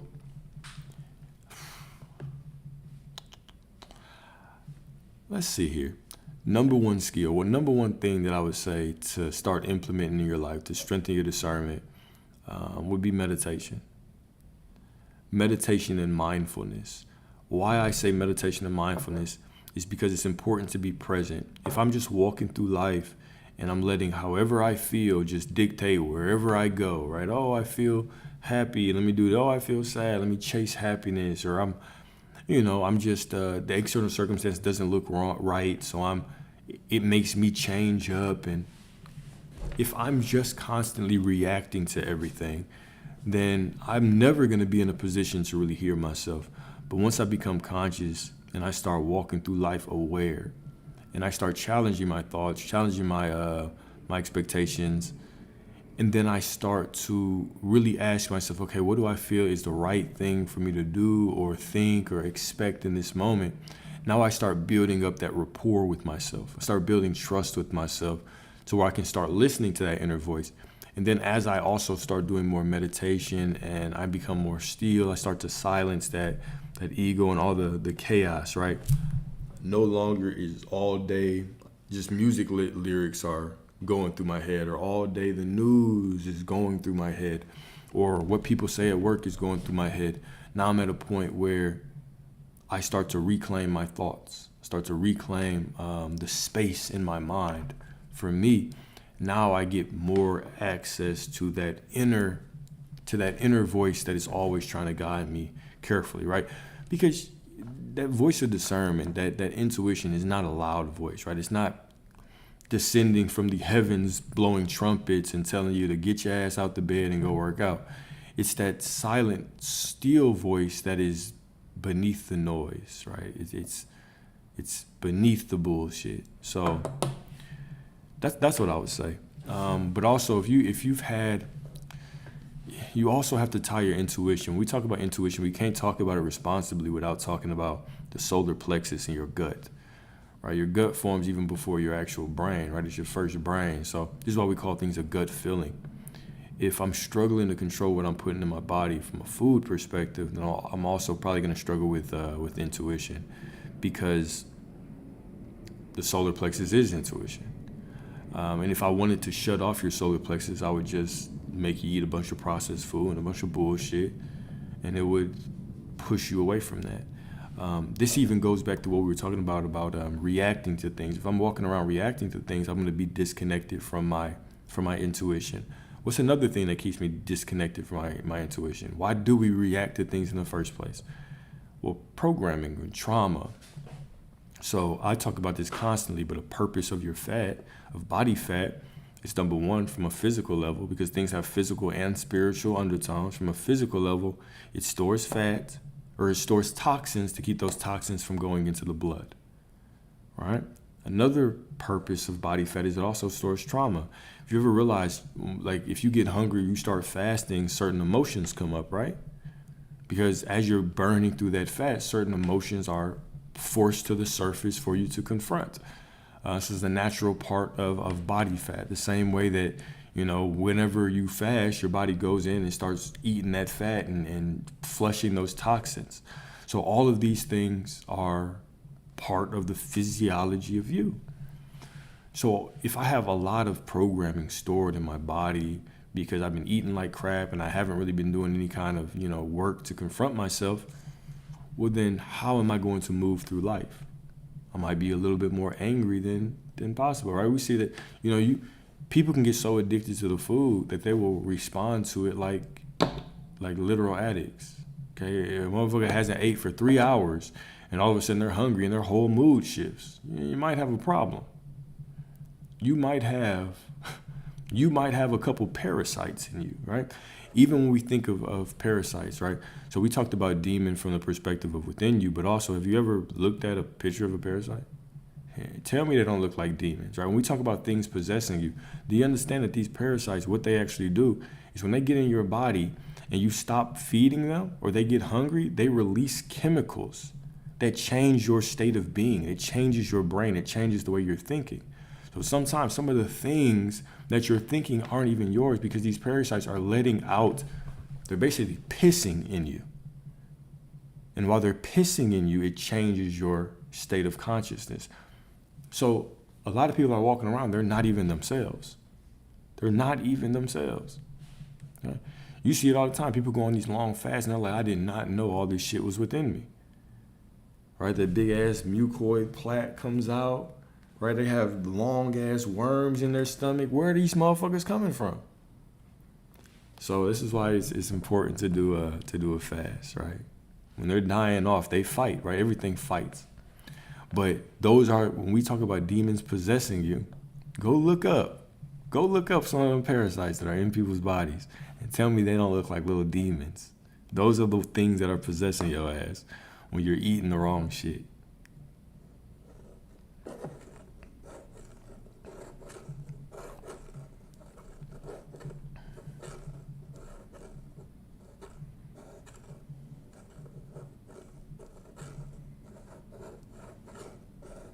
Yeah, for sure. Straight up energy vampires. But once you get rid of that, you feel better. Ask Leslie about it. If y'all got fasting questions, go straight to Leslie. Leslie will tell you all about it, right? But it's credible because you go on these fasts and you clean yourself out, and then all of a sudden you just feel so much better. You have this natural state of joy like a child, right? And you realize, damn, I've been walking around with all this heavy energy. It's not even mine. Yeah, Miss Bonnie. I can only imagine. That sounds disgusting. That sounds disgusting.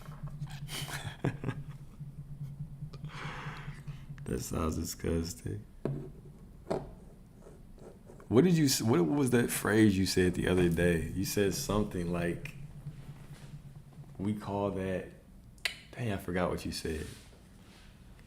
I was going to look it up because I went back through the comments and I saw it. I was going to look it up, but then I got distracted. I'm going to find it. I'm going to find it and say it.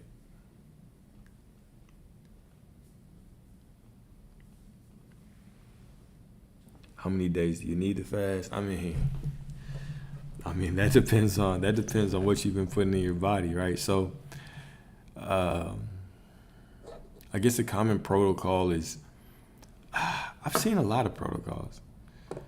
I'm gonna turn this one over to Miss Leslie. I think she said she did like 1 day a week, and then a 3 day, a 72 hour per quarter, I believe. Which is extreme, right? You don't have to do that, but if you want to start something, like at least start intermittent fasting first, right? Yeah, for sure. Look at that. Look at us in sync. At least start intermittent fasting at first, and then once you actually start that, then start graduating, right? What you'll notice is once you start doing the intermittent fasting, the intermittent fasting, you're gonna feel better. After a while, you're just gonna start feeling better. Your energy is going to get better. Yeah, yours is extreme. You're a warrior right there.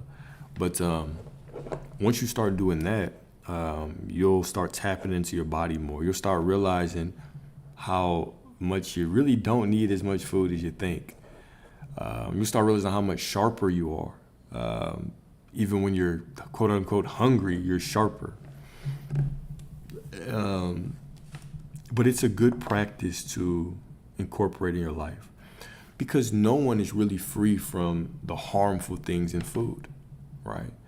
You can pick up parasite from any diet, really these days, with all the things that we put in the food. I mean, just think about the nature of it.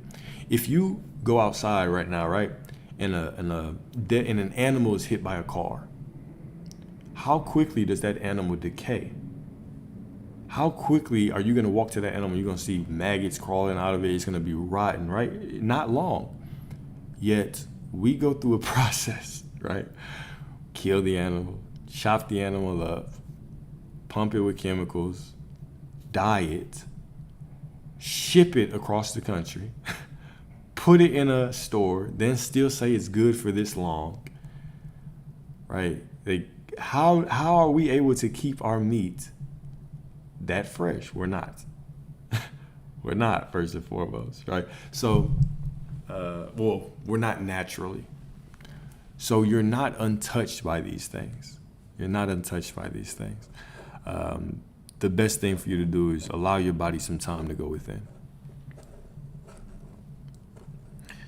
And there's even foods that you can use that can help cleanse you, right? So, if let's say 1 day out of the week you want to do only fruits, like only cleansing fruits. Like maybe you do a whole bunch of jackfruit to get you on the toilet. Or not jackfruit, dragon fruit. Or did I say dragon fruit at first? Anyways, dragon fruit to get you moving. Or fruits with high water content, right? Like cucumbers, watermelons. But more cleansing type fruits. Okay. Key limes, things like that. So just to switch it up, right? You want to start to introduce an environment to your body that makes it heal itself. Because when you put your body is capable of healing so many things. We just have to create the right environment for it to do so. Your body is a phenomenal machine. Do you understand? Even our technology now, the incredible technology, it mirrors our body. Right? When you talk about AI, what is AI built on? AI is built on a concept of neural networks, which mirror what? The neural networks in the brain, right? Even our technology mirrors the human body. So we're always trying to recreate source with all of our technology, right? And there's nothing new under the sun. So once you start understanding that, and then you start studying how divine and how capable a machine this body is, your body can literally heal from anything. You just have to put it in the environment to do so. One of the best environments is just stop putting shit in it. If you stop putting shit in your body goes into overdrive to heal itself, make it more efficient, clean out the bullshit. It's incredible. It's incredible. If you look in the Guinness Book of World Records, you know the longest water fast, my man, was over a year. You know how when we were kids, they told us, if you go 3 days without food or water, you'll die.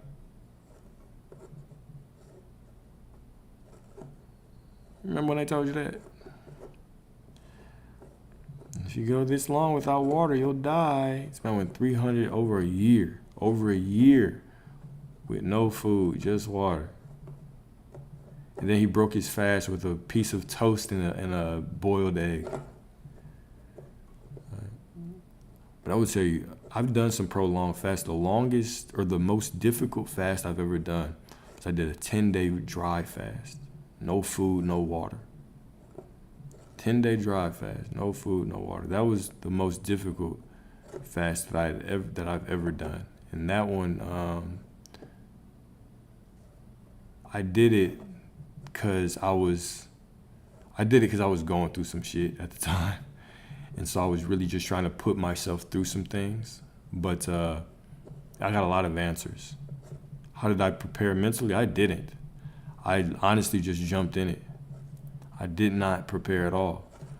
I had some water the day before. I had a little bit more water than usual, but I'm not talking about a gallon or 3 liters. I might have had like 1.5 liters of water the day before. And I just went into it. After the 3rd day, I definitely felt like I was going to die. That 3rd day, but the 4th day, incredible. 5th day, even better. 6th day, but the last couple of days were terrible as well. But, the crazy thing is that whenever you dry fast, what actually happens is your cells go within themselves, right? So if you're doing a water fast, what will happen is your cells will go in and they'll start eating your fat. Okay? They'll start eating your fat. But it's a different process that happens when you dry fast. When you dry fast, your cells go in and they start eating everything, fat, everything. And what it does is it actually releases hydrogen. And so the air that you breathe, right, actually turns or goes with that hydrogen and it creates water. You create about 1 liter of water within yourself every day, right? And then your skin becomes super absorbent. So like I would wake up and I would piss and it would be obviously no water. It would be like, that shit would look like gold, right? But then I would go outside. And I did this in January. I remember specifically because it was through a New Year's. It was one year's, like around New Year's. And it was a misty day. And I just felt extremely hydrated. And after I went to the restroom, when I came back, after I pissed, it was clear, right? So even your body will take different opportunities to absorb water. You can also do like a hard dry fast or a soft dry fast. People refer to a hard dry fast as they won't even brush their teeth. They won't touch water at all. No washing your hands, no showering, no brushing your teeth. I wasn't gonna go that extreme, right? I did soft. So I still took showers. I still brushed my teeth, right? But still washed my hands, right? But you would absorb water. So I could not wait. So I wouldn't work out per se, but I would still go for a walk. The first 3 days, I worked out fully, which is probably why I felt like shit the 3rd day. But the 4th through the last day, I just went on walks. And after I went on walks, I could not wait to get into the shower because I knew I was going to feel so much better. I would feel dehydrated as hell, and I would just sit in the water. Oh, God. Yes. Right? And so your body is a machine, right? And I ain't a doctor, so so I ain't giving y'all no medical advice. If you want to do this shit, go consult your own doctor. But then again, even my doctor, because I had went to a doctor at that time when I was still going to the doctors, and he had told me not to do it. In my mind, I had already made it up, so I was just like, okay, cool, I won't. And I just went by my business and did it anyway. All right, I probably shouldn't have said that after I say consult with a doctor, but I've never been the type to pay attention to other people anyway. I make my own rules.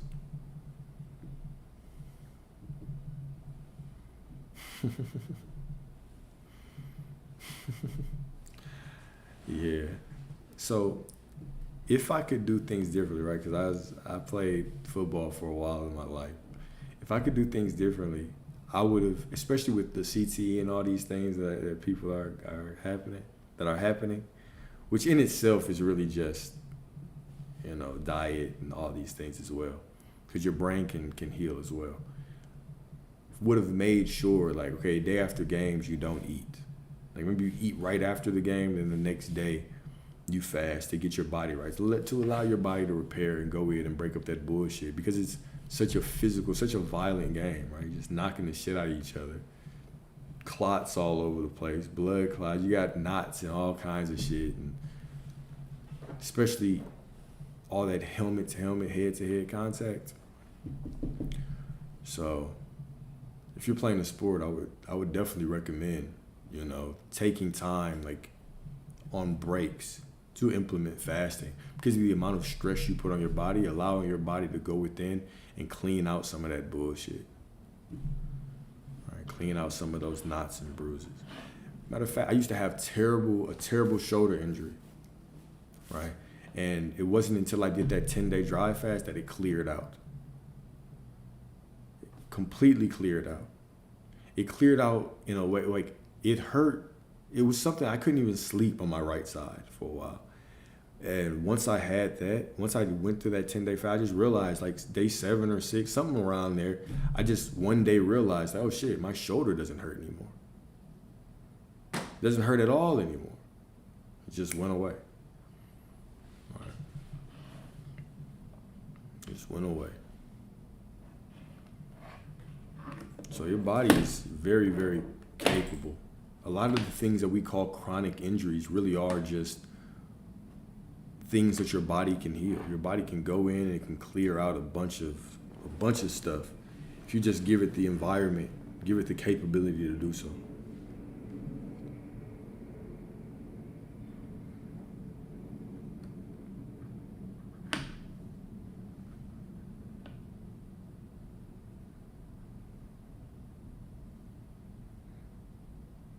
Yeah, no more inflammation.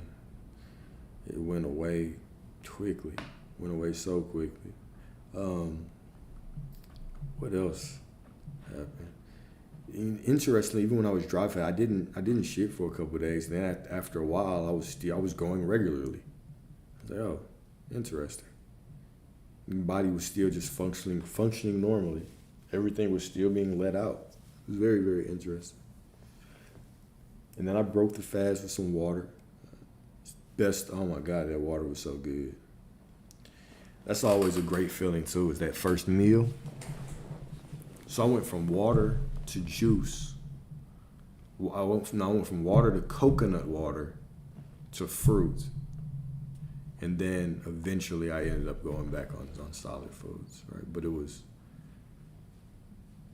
definitely the most challenging fast. Now I've done longer water fasts. I've done 20-day water fast, a 28-day. But not as challenging as that 10-day dry. Not as challenging as that 10-day dry.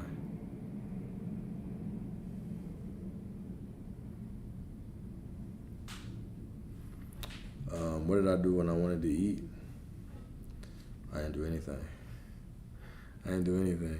But I will tell you that I did catch myself watching a lot of food videos.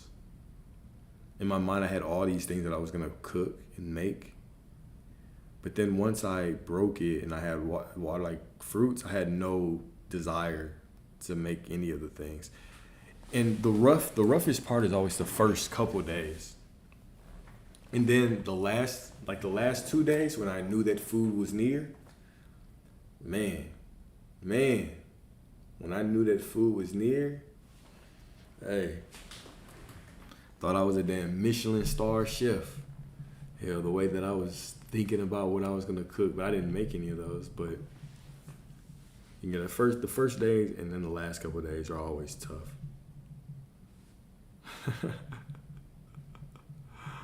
And when it does change your appetite as well, because you might have desires for certain foods that are highly processed now, or certain foods there's just so many ingredients in it. And then you clean out your body and it resets your taste buds.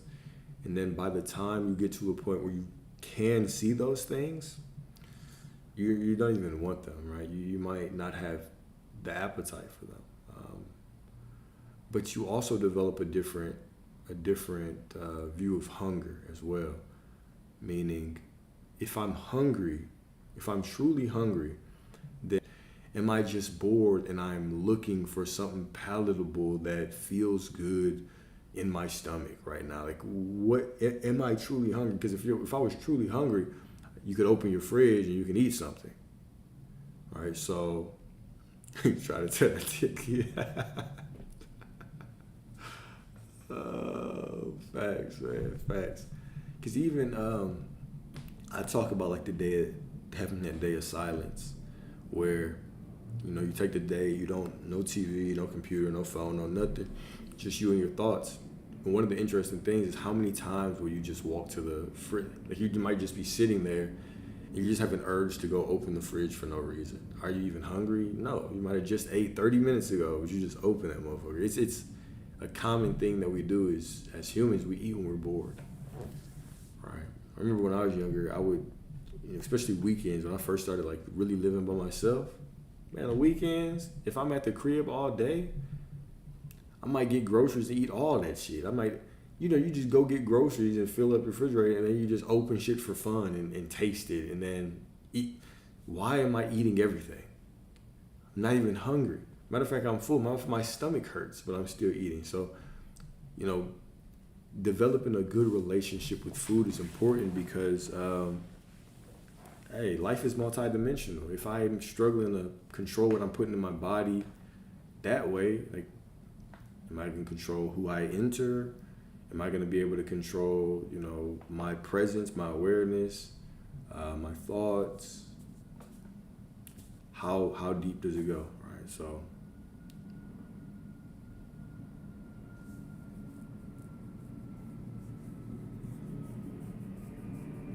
that's when I walk around and gain it back. Yeah.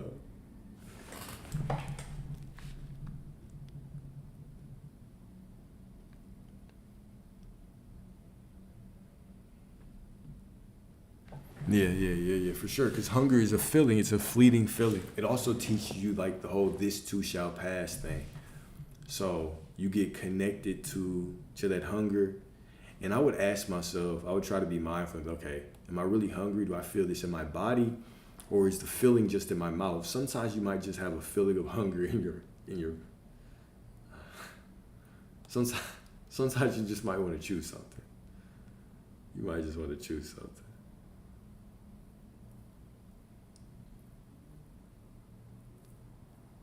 Yeah, having that strict eating window does solve it. Does solve it for sure.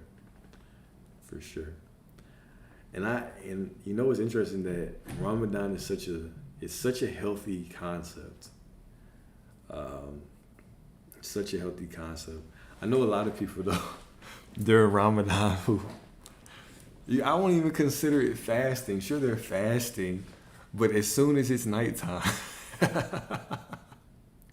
as soon as it's time to eat, right, they going crazy. So I commend you for at least being stern enough to do right during that time.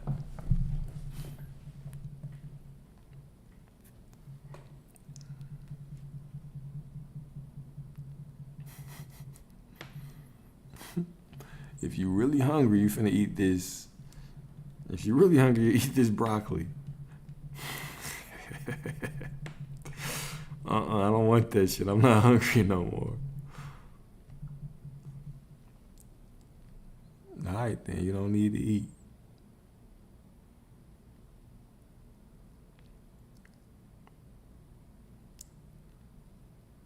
Sometimes you're too tired to eat. I feel you. I still commend you.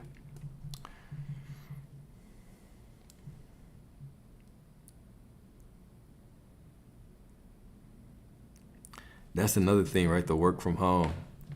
You just sit at the crib all day. You don't have to get out. You don't have to walk anywhere. Hey, it can be easy to start, seeing that body composition change a little bit. Health is such an important thing to implement things in your life that can, help you move around, be active, so you're not always sitting in the same place, right? Because, hey, we all know, we've all seen it, right? We all know that, especially as we get older, right? You get out your 20s,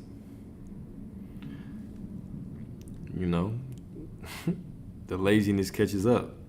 The bad habits, what you've been eating, they catch up. So it's always important to be mindful of our habits with our body. Or you only get one. You only get one body. Me, man, I wanna, as long as I can, I wanna be able to take my shirt off when I go to the beach. All right. I wanna be able to still, be proud of my physique, which requires discipline. Which absolutely requires discipline.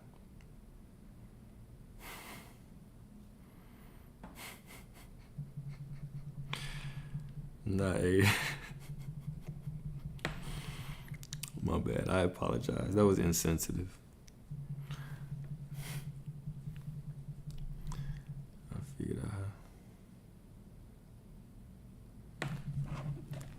yeah. It is easier when you cut things out, right? You start noticing how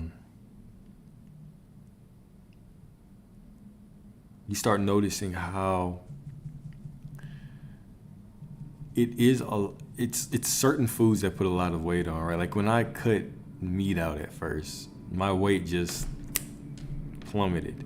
Then when I cut out the bread is when it was a lot easier to maintain my weight. Matter of fact, you just cut up very, very quickly by pulling certain things out.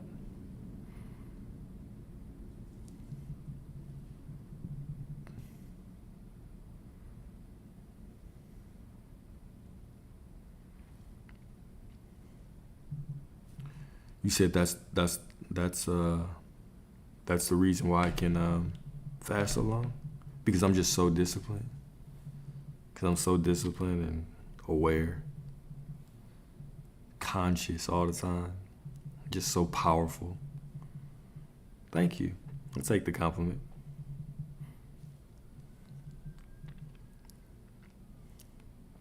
I know, I just have so much discipline, and thank you.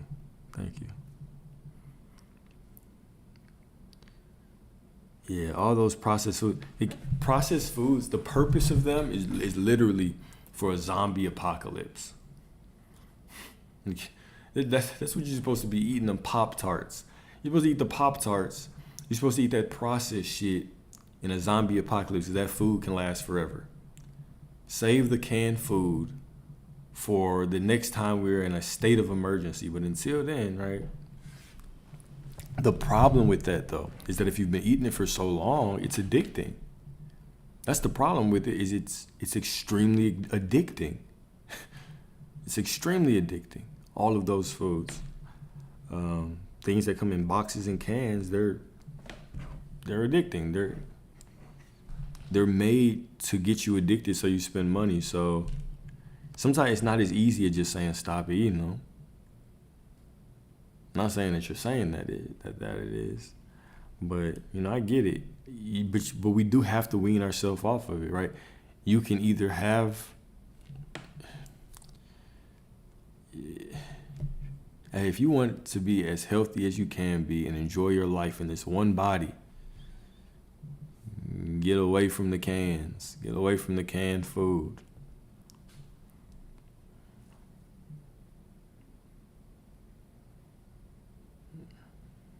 Exactly, man. Generations have been eating that way, right? Generations have been eating that way.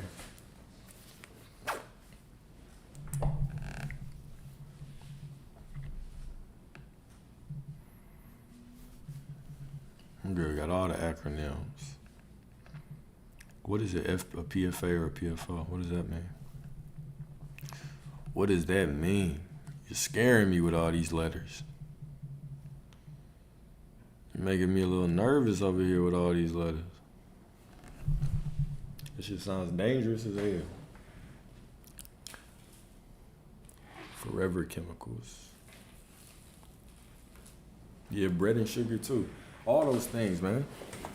All those things. Everything. It's chemicals in the vegetables and fruits too.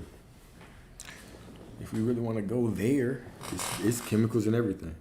So the best thing that you can do is still to get to a point where you implement some kind of fasting, give your body time to heal.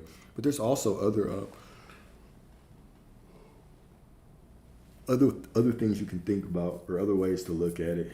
Man, I want a smoothie. I might make me a smoothie before I go to sleep. There's other ways that you can think about it.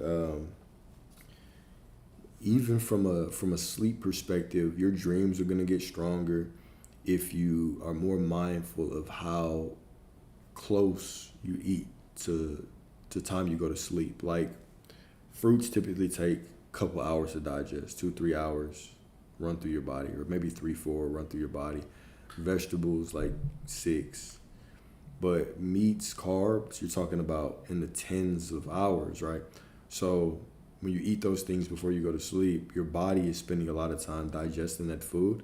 One of the purposes, one of the things that your body does when you're asleep is it allows your soul to kind of leave your body. Well, that's a concession because everything is within you. It's not really leaving your body per se, but it's connecting to different levels of consciousness, which in turn allows you to, get more lessons, do all kinds of things. So if your body is spending all this time healing and on repair, then, your soul is not going to be able to get all the benefits. I love that you love these lies. I appreciate you here.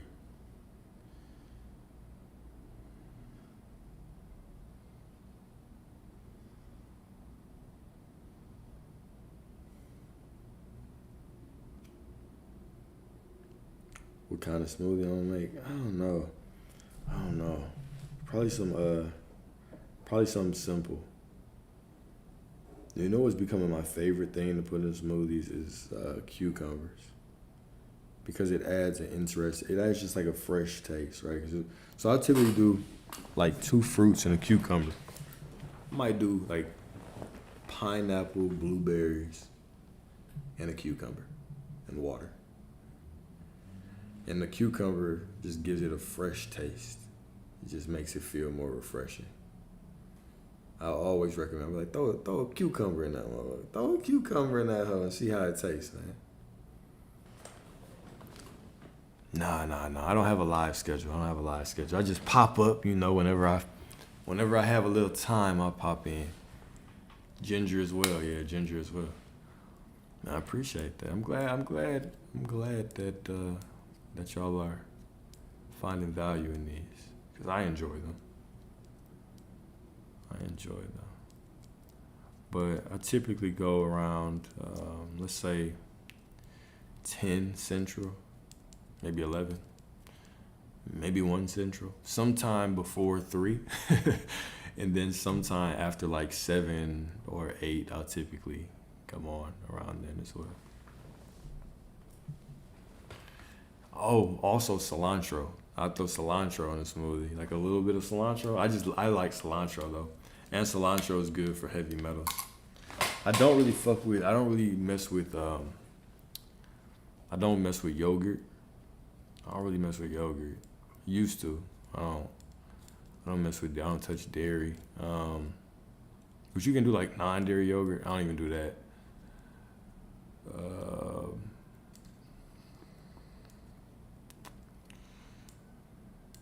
I used to do those like different milks and stuff, but now like I'll just put some almonds in a juicer and let that be it. Put some almonds in a juicer with some water and make some almond milk. Yeah, the cilantro, just like a little bit of cilantro, it just adds an interesting taste to it. And I like doing just, a little bit of taste. That's my favorite. So cucumber, I'll put a cucumber from now and then. Every now and then, I'll put a little, when I say a little bit of cilantro, a little bit of cilantro goes a long way. You know how cilantro is. And then I like avocado. Avocado in the smoothie always adds a little extra texture, I don't like the way I said that. But an avocado in a smoothie is good too. Yeah. The avocado. But I do like to keep my smoothies pretty cool. Yeah, it makes it smoother. It makes it like, it makes the consistency like, you know, like, it makes the consistency a little smoother. It gives it a little extra kick. And avocados they're not, the flavor isn't, the flavor is there, but it's not, it don't overwhelm anything. It's a really good addition to a smoothie, an avocado. It's like it's a refreshing addition of texture to the smoothie. I don't even know how to explain it. That avocado, yeah, a little smoothie. I remember the first time that I was dealing with a woman that was really healthy. That shit was so fun. Like, we would get up on the weekends and have sex and make smoothies. That shit was so fun. But of course, things things don't work out like that. No, I'm just playing. It was cool how it was. But yeah. Think about that. Isn't that like a dream morning? Let's say that y'all watch a movie, watch a little Netflix, watch a little Black Mirror at night, make love, go to sleep, wake up on the weekend, go for a little workout, sex again, make a smoothie together, right? Maybe go for a walk, go to the movies, do a little bit of work. Man, that's it right there. That is it right there. That shit fun. That is fun. I wonder what she doing. I'm just playing. Yeah, I had chia seeds too. So I do like chia seeds. I like pumpkin seeds. I'll put pumpkin seeds in the smoothie sometimes. Just to add a little something. But typically, actually, those are the only ones. Chia seeds or pumpkin seeds.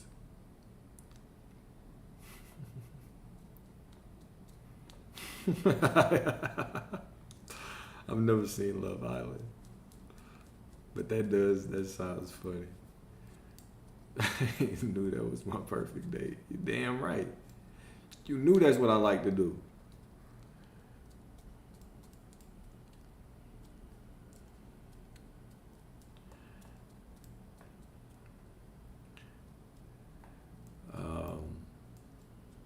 Yeah, it was cool. It was cool. She did like juicing. She did a juicing company as well. So it was cool. It was cool.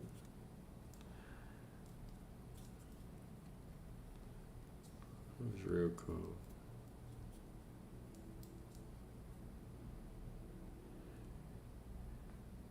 And gentlemen, I'll tell you, if you are into, which you are, which I'm sure you are, right, gentlemen, right? If you into really pleasing your woman, I would highly recommend going more plant-based, like more fruits, more vegetables, for sexual health reasons. You'll notice a huge difference. You'll feel lighter.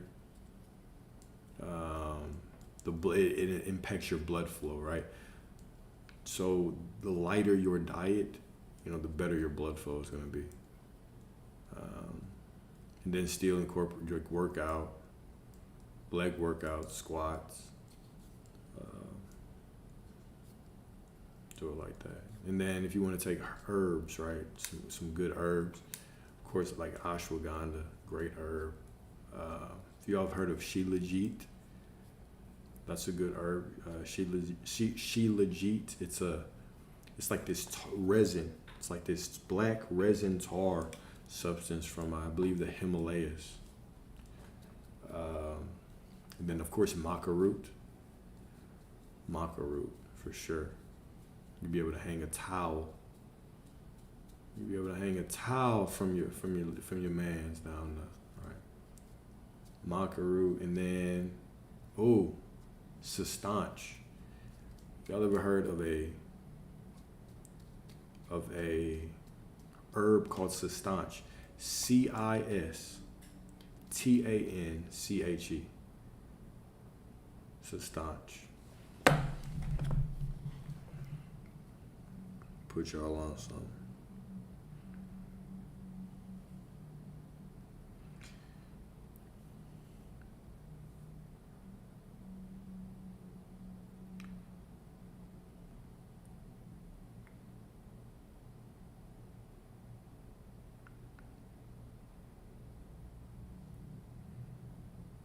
And of course, things like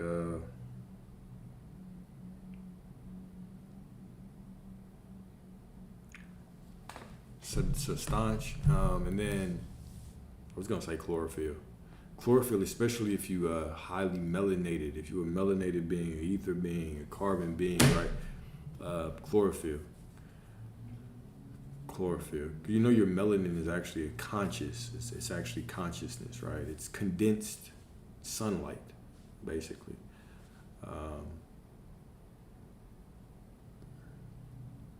And then also Fedosia agrestis. Fedosia agrestis is an herb from Nigeria. Fedosia, Fadogia, agrestis, Agrestis. Increases that blood flow. It's actually known to grow your thing. Fedosia agrestis. I don't know anybody who's against that, right? So Fedosia agrestis, and then Sustanche as well. So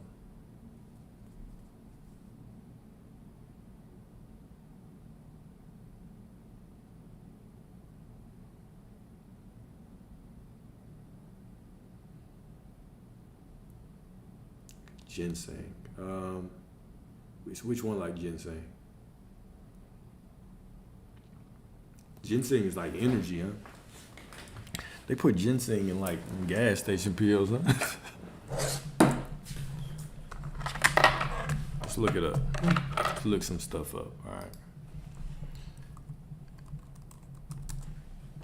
Popular herbal remedy with a long history of use in traditional medicine, particularly in East Asia, is believed to offer various health benefits, including Sustanche. Sustanche benefits for men. All right, Sustanche, particularly yada yada yada, is traditionally used in Chinese medicine and is believed to offer several benefits for men's health, including improved sexual function, increased energy and stamina, and potential cognitive and mood enhancements. So Sustanche is traditionally used to address impotence and enhance sexual performance. Some studies suggest it can increase sperm count, motility, yada yada yada. But here's the one. Fedosia agrestis. Okay, here's the one.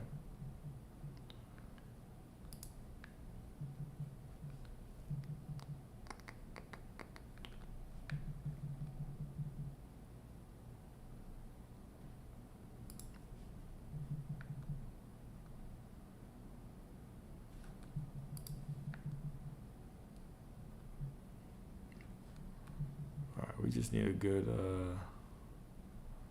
okay, I guess WebMD.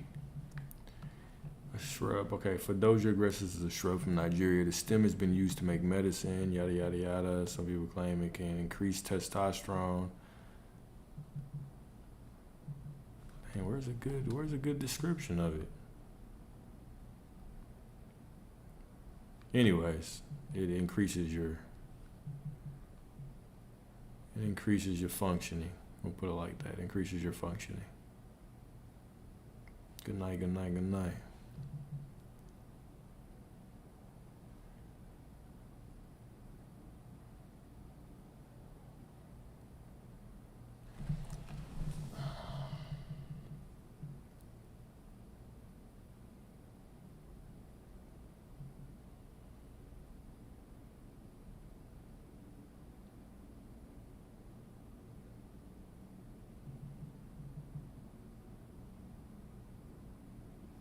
and then chlorophyll also, it just makes you smell better as well. Yeah, and I like the tar as well. I don't get the pills for the Shilajit either. I get the tar.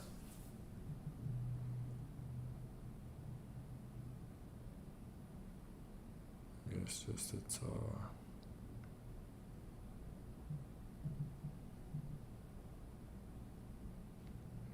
Herbs that just didn't work for me. Um, Honestly, I would say I wouldn't even say not working. I took sea moss for a little bit, but it didn't. I never really stuck to it. It didn't feel like anything to me. So sea moss, but I like Shilajit a lot. So that's one. I would say sea moss. But I mean, people swear by sea moss, right? So maybe it's just me. Um,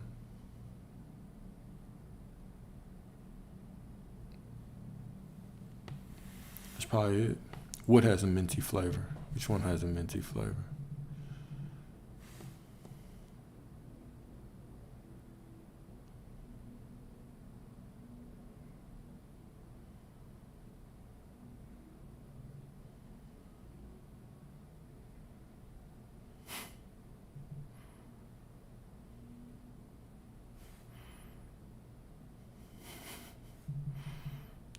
Y'all are funny.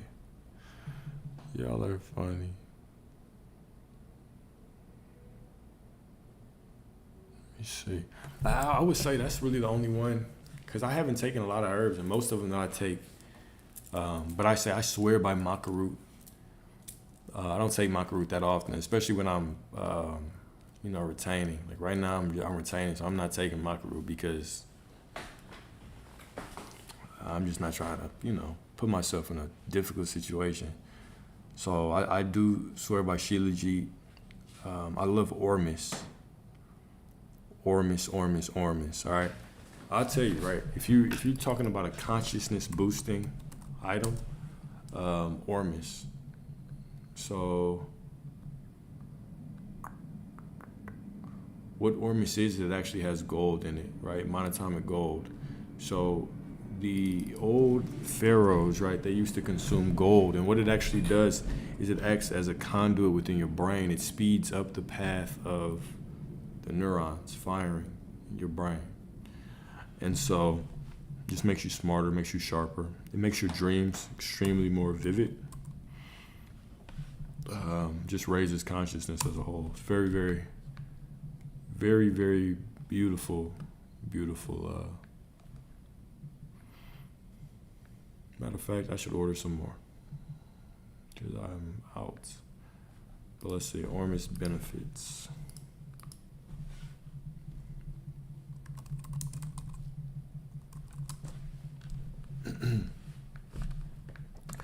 So it's also known as orbitally rearranged monatomic elements. So they're really precious metal elements existing in a different state of matter from the usual metallic form. These substances are often extracted from natural sources such as volcanic soil, plants, and ocean water. So for physical well-being, improved cellular communication and rejuvenation, Ormus minerals are believed to enhance communication between cells, promoting repair and revitalization, enhance energy levels and vitality, potential to aid in DNA relaxation and repair, decalcification of the pineal gland, thyroid support, and then relief from discomfort and pain. Then the cognitive benefits: increased focus, concentration, and mental clarity, heightened states of consciousness and awareness, enhanced creativity. Then emotional and spiritual aspects: elevated mood and emotional well-being, promotes higher, quote-unquote, vibrational states. It is believed by many to heighten intuition, enrich meditation experience, which I can definitely attest to, and facilitate spiritual growth.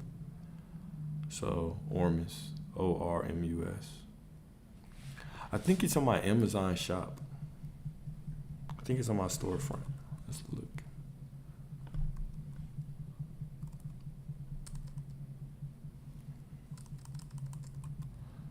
I ain't finna take y'all to my actual Amazon. My customer page. Yeah, if I look at my cart, start judging you, boy. But Ormus is cool, or what's known as monoatomic gold. Right there. The brand that I get is, let me see. Damn, that got bright. I typically get I Am Joy. I get that good old I Am Joy. And I've tried a lot of them. They're actually pretty cool.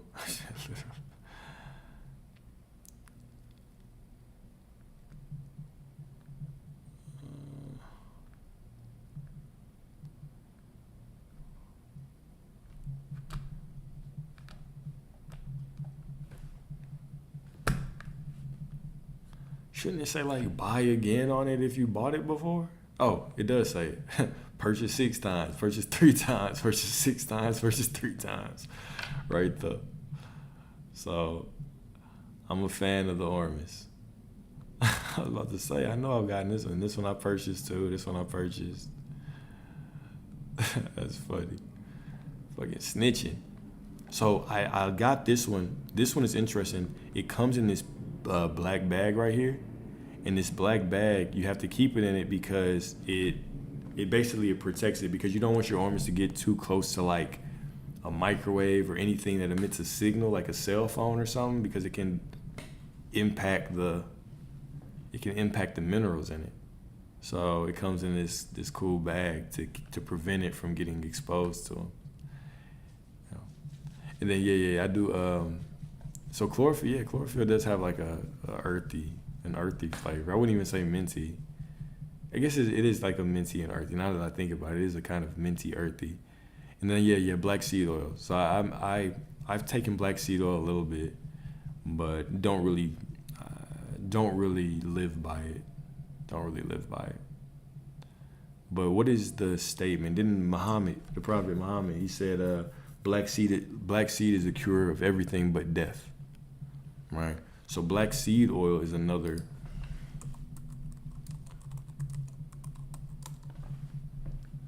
Yeah, black seed. I know a lot of people who. So it's from. So right here. So it derived from the Nigella sativa plant. Is a popular natural remedy with a long history of use in traditional medicine. Let's see here. And this one is known for a lot of. I know people who swear by it, like they have an injury, black seed oil will cure everything. So immune support, skin and hair health, digestive comfort, joint support, and then other potential benefits: heart health, blood sugar control, and even weight management. You can use it topically. You can eat it. You can cook it. You can use it to season things.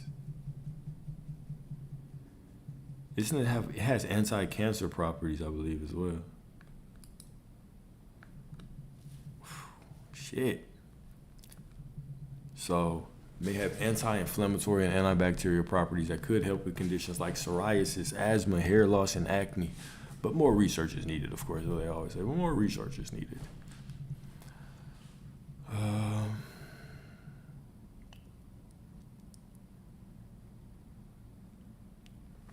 I love Scorpios too.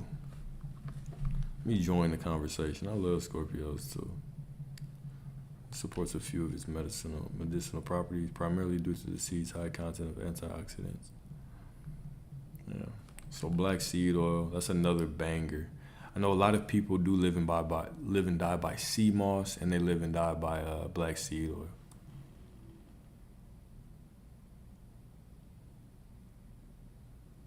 Black seed oil impacts your dreams too. I might have to check it out.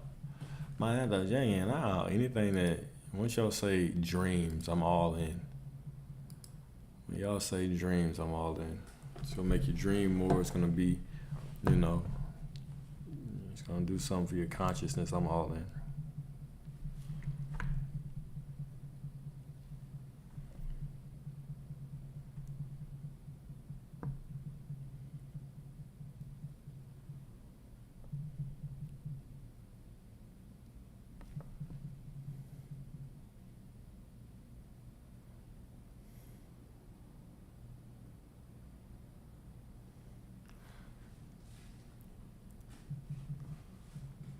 But you had so much money, you just said, I'll fuck around. I'll just buy it. I'll just buy it, bro. I know I scratched it, but I'll just buy it now.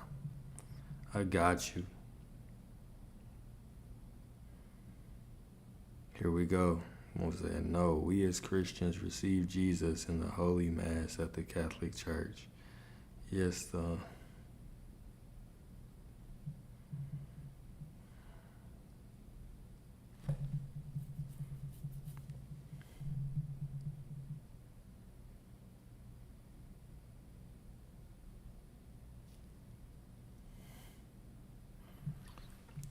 I've heard of Blue Lotus as well. That's damn near psychedelic, isn't it? Blue Lotus. And how often I take this? I haven't taken Ormus in a while, but when I was taking it, I was taking it every day. Shilajit. Honestly, the only things that I've been taking recently, I've been taking chlorophyll, but I haven't been taking many things. But I should get back on the train. I should definitely get back on my shit.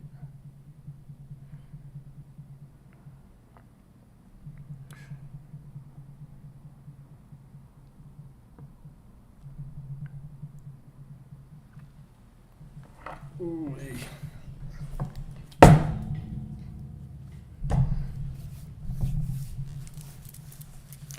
And I have all these things in the cabinet. I just been chilling on them. Like I have black seed oil. I got 2 big bottles in there. Black seed oil. Basically everything that I named, I have it.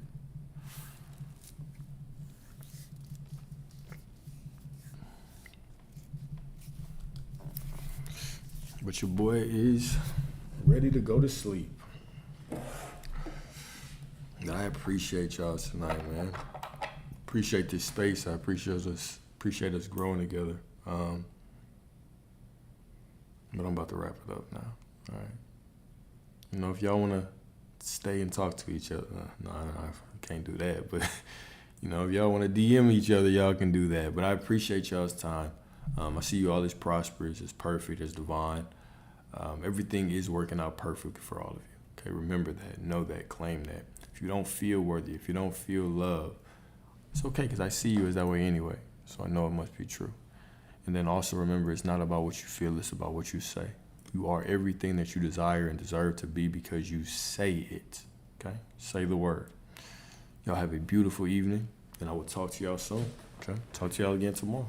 Peace.